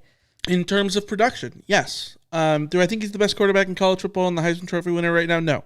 But if you are the quarterback for the number 1 offense in the country and you do so without committing turnovers, which was your fatal flaw before, given how people vote, and if SC keeps winning games, then yes, that is the recipe to go to New York no matter what, basically.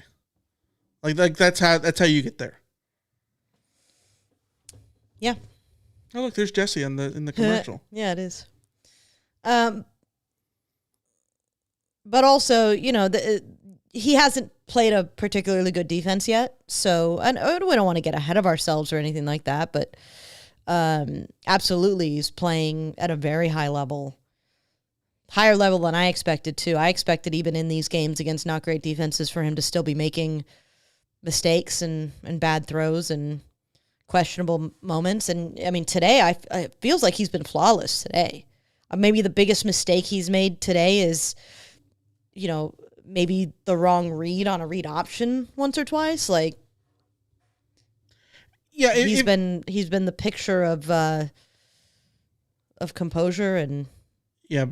Brian says beating Notre Dame would get him recognized. Yeah, I think that realistically, if there's going to be a Jaden Maeva Heisman run, which, by the way, I'm not betting on, and I'm not saying that that's going to happen, but like if there was to be, the way that it would happen is these next 4 games, which should all have a crap ton of eyeballs on them: Illinois, Michigan, Notre Dame, Nebraska. Mm-hmm.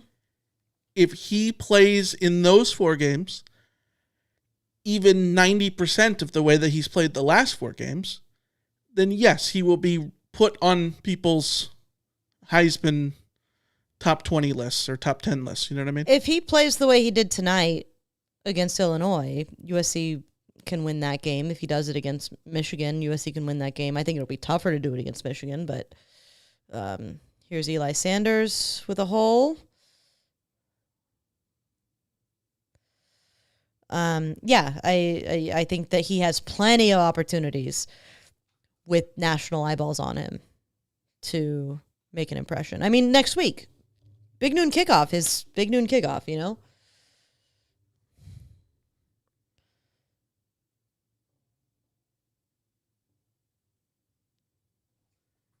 Do we want to talk about that or save it for the CarCast? What? Thoughts on Illinois given the Indiana game? We can save that for the CarCast. Here's Eli for a first down. Just to skim over it, I think that it would be a massive mistake on USC's part to think that because Indiana did that to Illinois that enormous mistake that they don't have a huge challenge. Yeah. Oh, Mackay, please don't. Please don't. Oh, he's cramping. Okay, thank God. The way my heart fell out of my chest, guys. The way my heart fell out of my chest.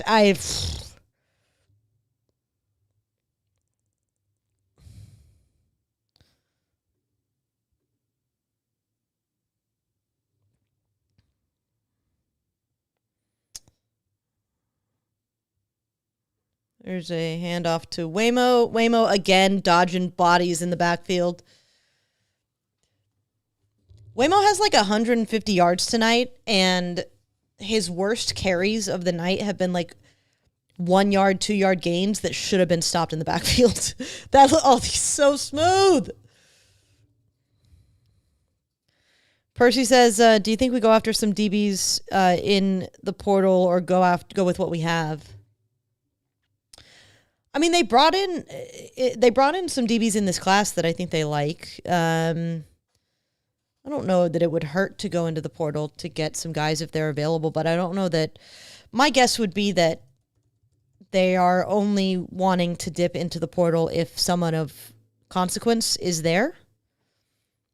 And, the other thing to remember, like Chasen Johnson's out for the season, but he's a redshirt freshman, so he's still pretty young. They brought in James Johnson and Tristan Castro and RJ Sermons, who I believe is also injured right now. So, I think they've got some young guys that they like. Marcellus Williams is still pretty young. He's getting some valuable playing time and starts 15 on the play clock, 2nd and 7. Alicia, can I just jump in here really quick and yes, give you an incredible stat that I just pulled up? Okay. Yards per play. What do you think Michigan State's yards per play was in the first half? Oh, probably like 3.5. 6.7. Jesus, okay. Now, what do you think it was in the second half? 6.7. 3.3. Okay, so I'm just totally backwards. But, this is the prime example of, why the penalties are even stupider. Yes, because it's not because, SC's defense dominated the second half, if not for the penalties and the short field off the fumble. And it's their own fault about the penalty. So, I'm not saying that that's not their fault, but... Yeah. This should have been a half that they didn't allow a single point in. Mm-hmm.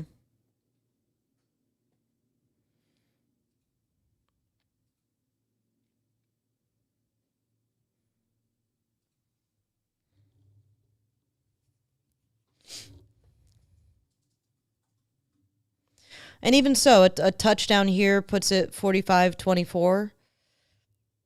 That covers, I think, right? No, I think it was 17, right? Yeah. 3rd and 5, 25 on the play clock.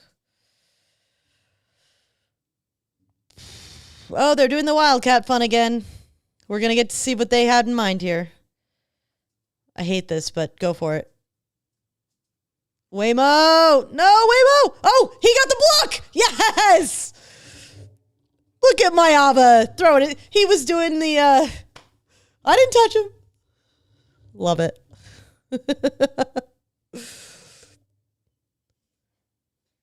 Little hip check. You know what that is? Amazing. That's in hockey. You can interfere if you don't get into their lane. If they come into you, yes. That's fine. That's not interference. That's what that was. Love that.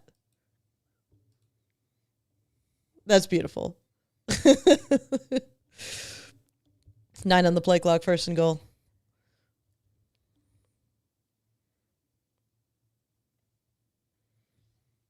It's a handoff to Waymo, who got...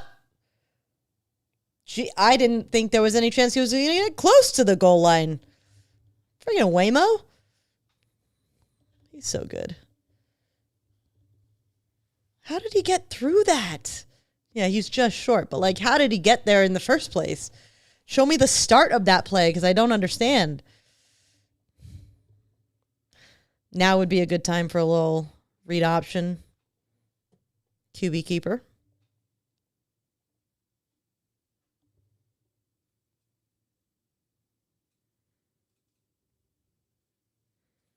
Five on the play clock.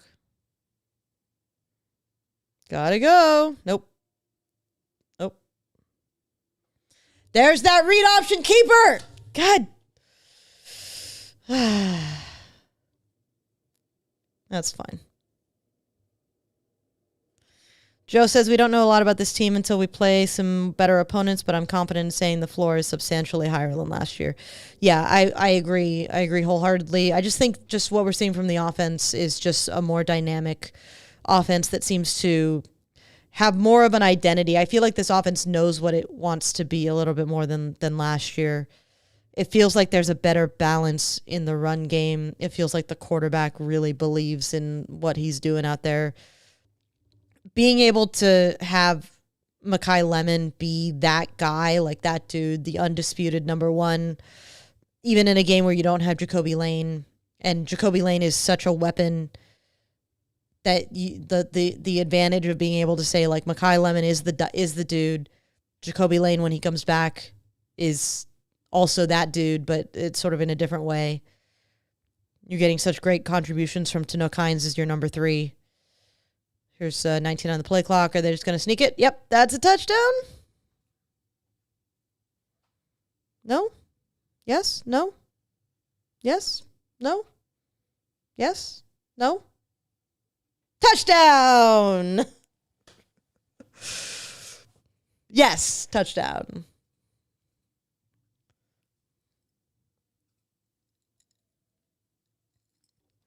That's 5 touchdowns for Maeva. Yeah. 5 touchdown game for Maeva. Not a bad night of work. Yeah, if you include the passing TDs. Yeah. 3 passing, 2 rushing. All right, chat. I need your help. Putting together the touchdown Trojans from Irvine Cattle Ranch. Let's hit it. Touchdown Trojans. All right, chat. Putting together the thumbnail for the CarCast. Here are your guys' options. Mekhi Lemon getting into the end zone. Jade Maeva throwing a pass. Braylon Shelby celebrating a sack. Or Eli Sanders running in the open field. What do we want? My vote is Mekhi Lemon. It's been his game. The pictures of Wayman Jordan aren't great. So I think it's got to be Mekhi or Maeva. Okay.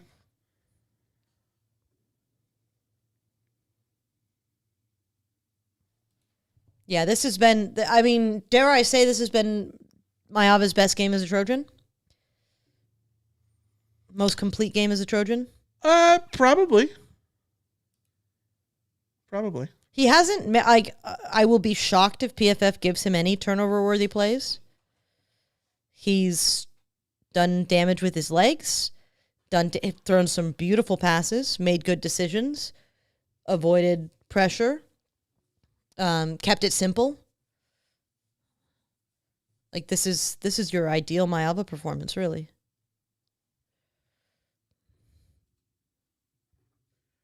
Trent says we don't have Thanos stalking child. We have there is a Jakeem Stewart picture, but his hand is cut off in it. It's not great.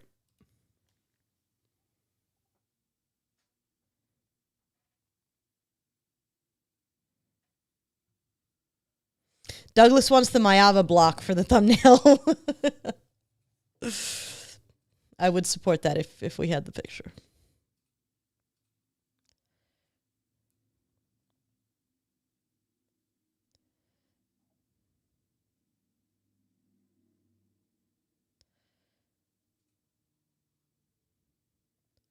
$15 on the play clock. More pressure on Childs. That's tipped, right? I like how much we've seen of Floyd Picard in this game.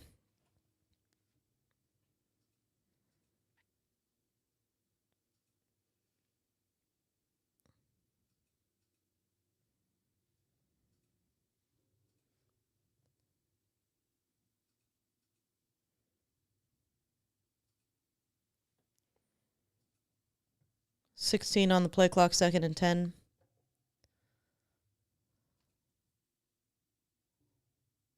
Well, 25. Anthony Lucas with the pressure. Oh, Lord. That's a touchdown. Who was on that? Who was that on coverage? And call pass interference, too. This is about to be the most dominant 45-31 game you've ever seen. Anthony Lucas destroyed him, too. Oh, that's what they called?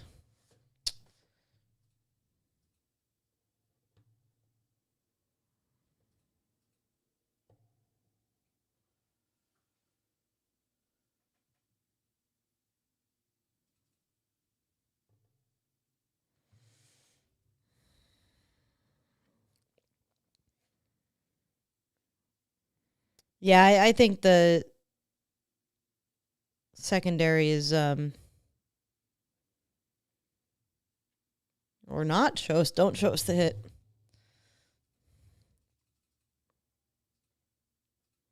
Yeah, great. Love seeing just the kicker line up instead of seeing the replay.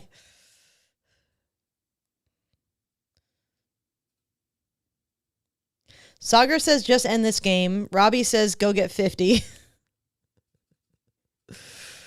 Cam says it was DJ Harvey. Okay, yeah, he's had a rough start to the season. He's had a rough time. Percy with the super chat, thank you. Appreciate you guys too.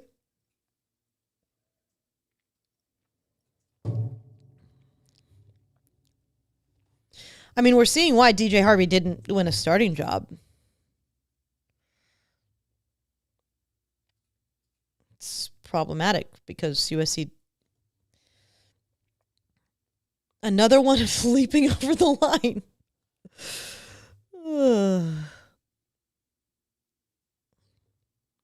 Yeah, it was DJ Harvey.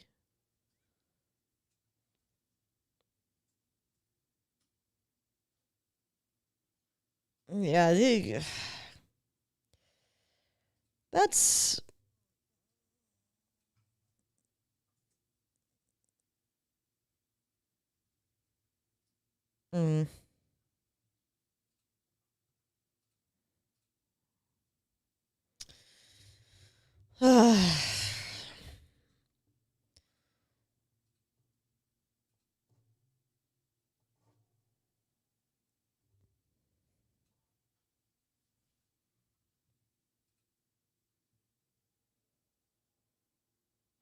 Four Dog says any team with an offensive line is going to destroy us because the quarterback will be able to kill the secondary.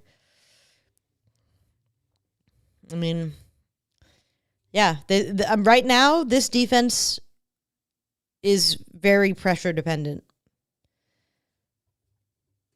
The secondary is just not getting it done right now.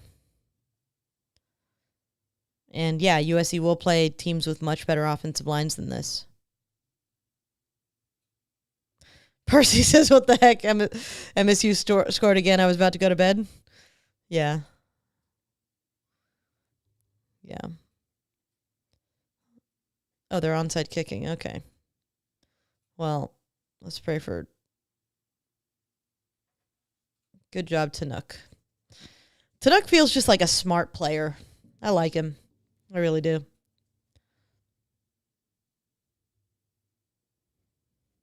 It feels like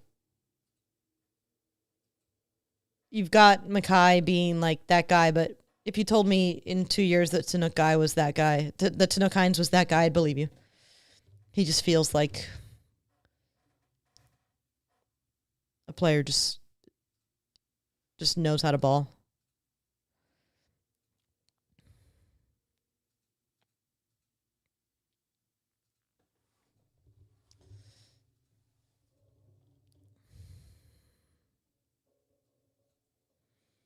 Russ says we're going to hit the portal hard for corners, just like we did the D-line last year.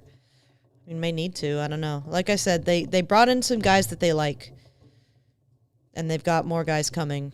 But will that be sufficient for next year? I don't know. Atheist Internationale. Cheers with the super chat. Folks, don't get sucked in. They will get throttled next week. The poor coaching and lack of discipline will be their undoing. They're basically the NCAA version of the Raiders. Cheers.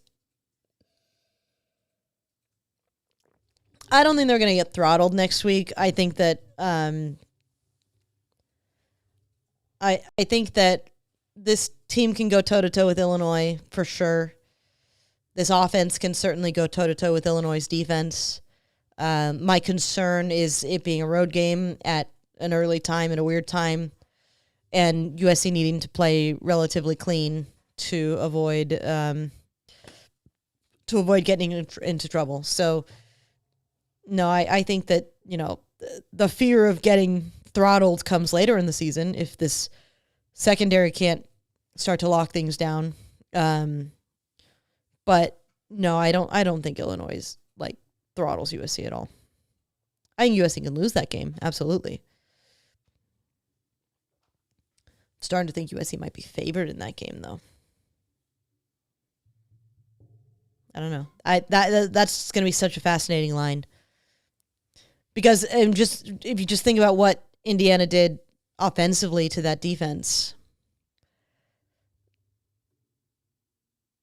I don't know. I didn't watch the game, so maybe there was something to it. But Indiana dominated the line of scrimmage. They had 5 sacks in the first half. I watched the first half. I didn't watch the second half as closely. But they dominated the line of scrimmage, and then the offense just up and down the field easily. I just think about the defenses that we've seen from USC in recent years.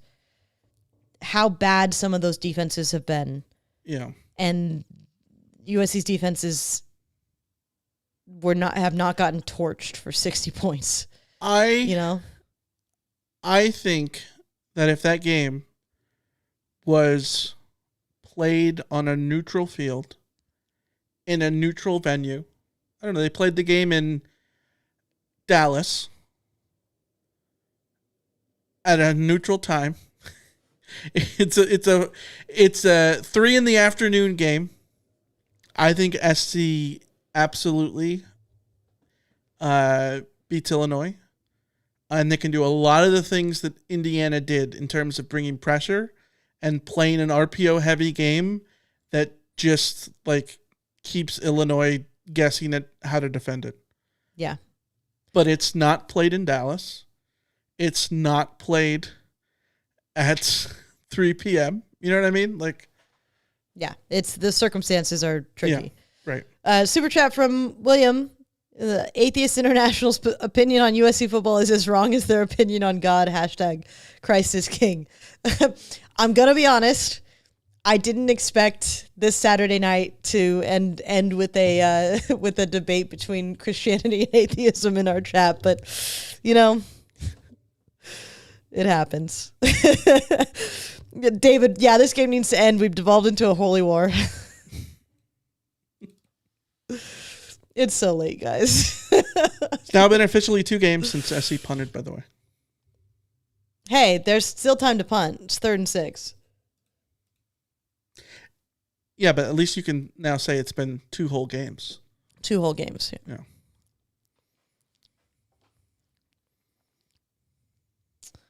10 on the play clock. 3rd and 6.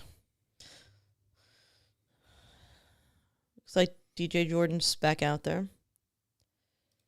Hand off to Eli Sanders for no gain. So here comes a punt. I'm low-key mad. Low-key mad that the USC is gonna kill the punt streak.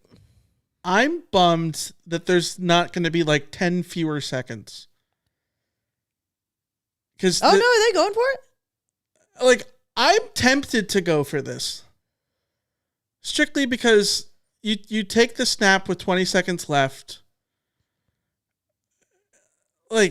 Even if they get the ball back, they're getting the ball back with 12 seconds. Yeah.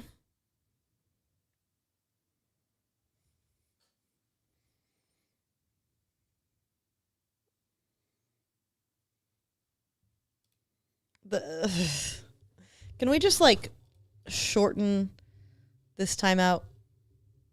Like, I get that they call timeout. Just like, let's just go. 22 seconds, 4th and 4.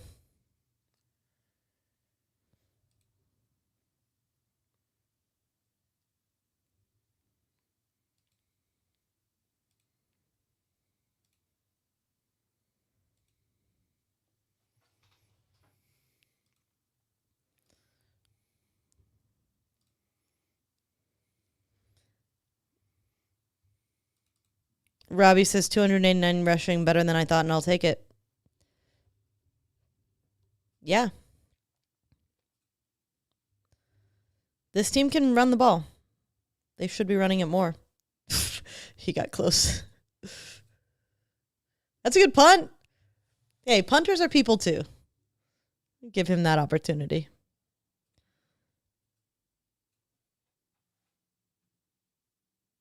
Poor Sam Johnson. John says this game should have been 52-17 beat down based on the stats week showing. Ilium says, honestly, pretty normal USC game. Everyone's mad. Yes. Yeah, no, I think objectively the defense giving up 31 points in this game is annoying. It's very annoying. Certainly the way that those touchdowns were scored. But also USC, in the end, kept it from being too uncomfortable, except for like one stretch of time.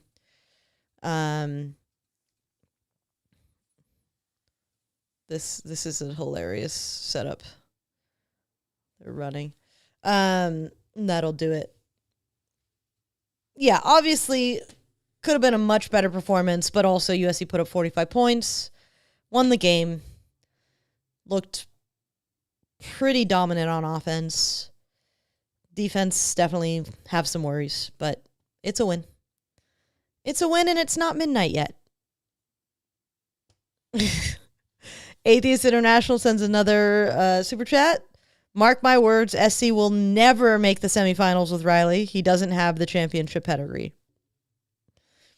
I am not ready to start talking about semifinals or anything like that in playoffs. September. Don't talk about playoffs. You kidding me? At this point, honestly, I'm just surprised we made it through my birthday, start to finish through my birthday, with a Liverpool win, with a USC win. It's rare. Very rare. All right. At least you get to just roll right down into the CarCast in like 5 minutes? Yeah. Let me just go, stretch my legs, and then we can CarCast. Just don't rile up BADGER. Well, that... Because he's been SLEEP. I will be very, very, very quiet. All right, guys. We'll see you in a few minutes at the CarCast. See ya.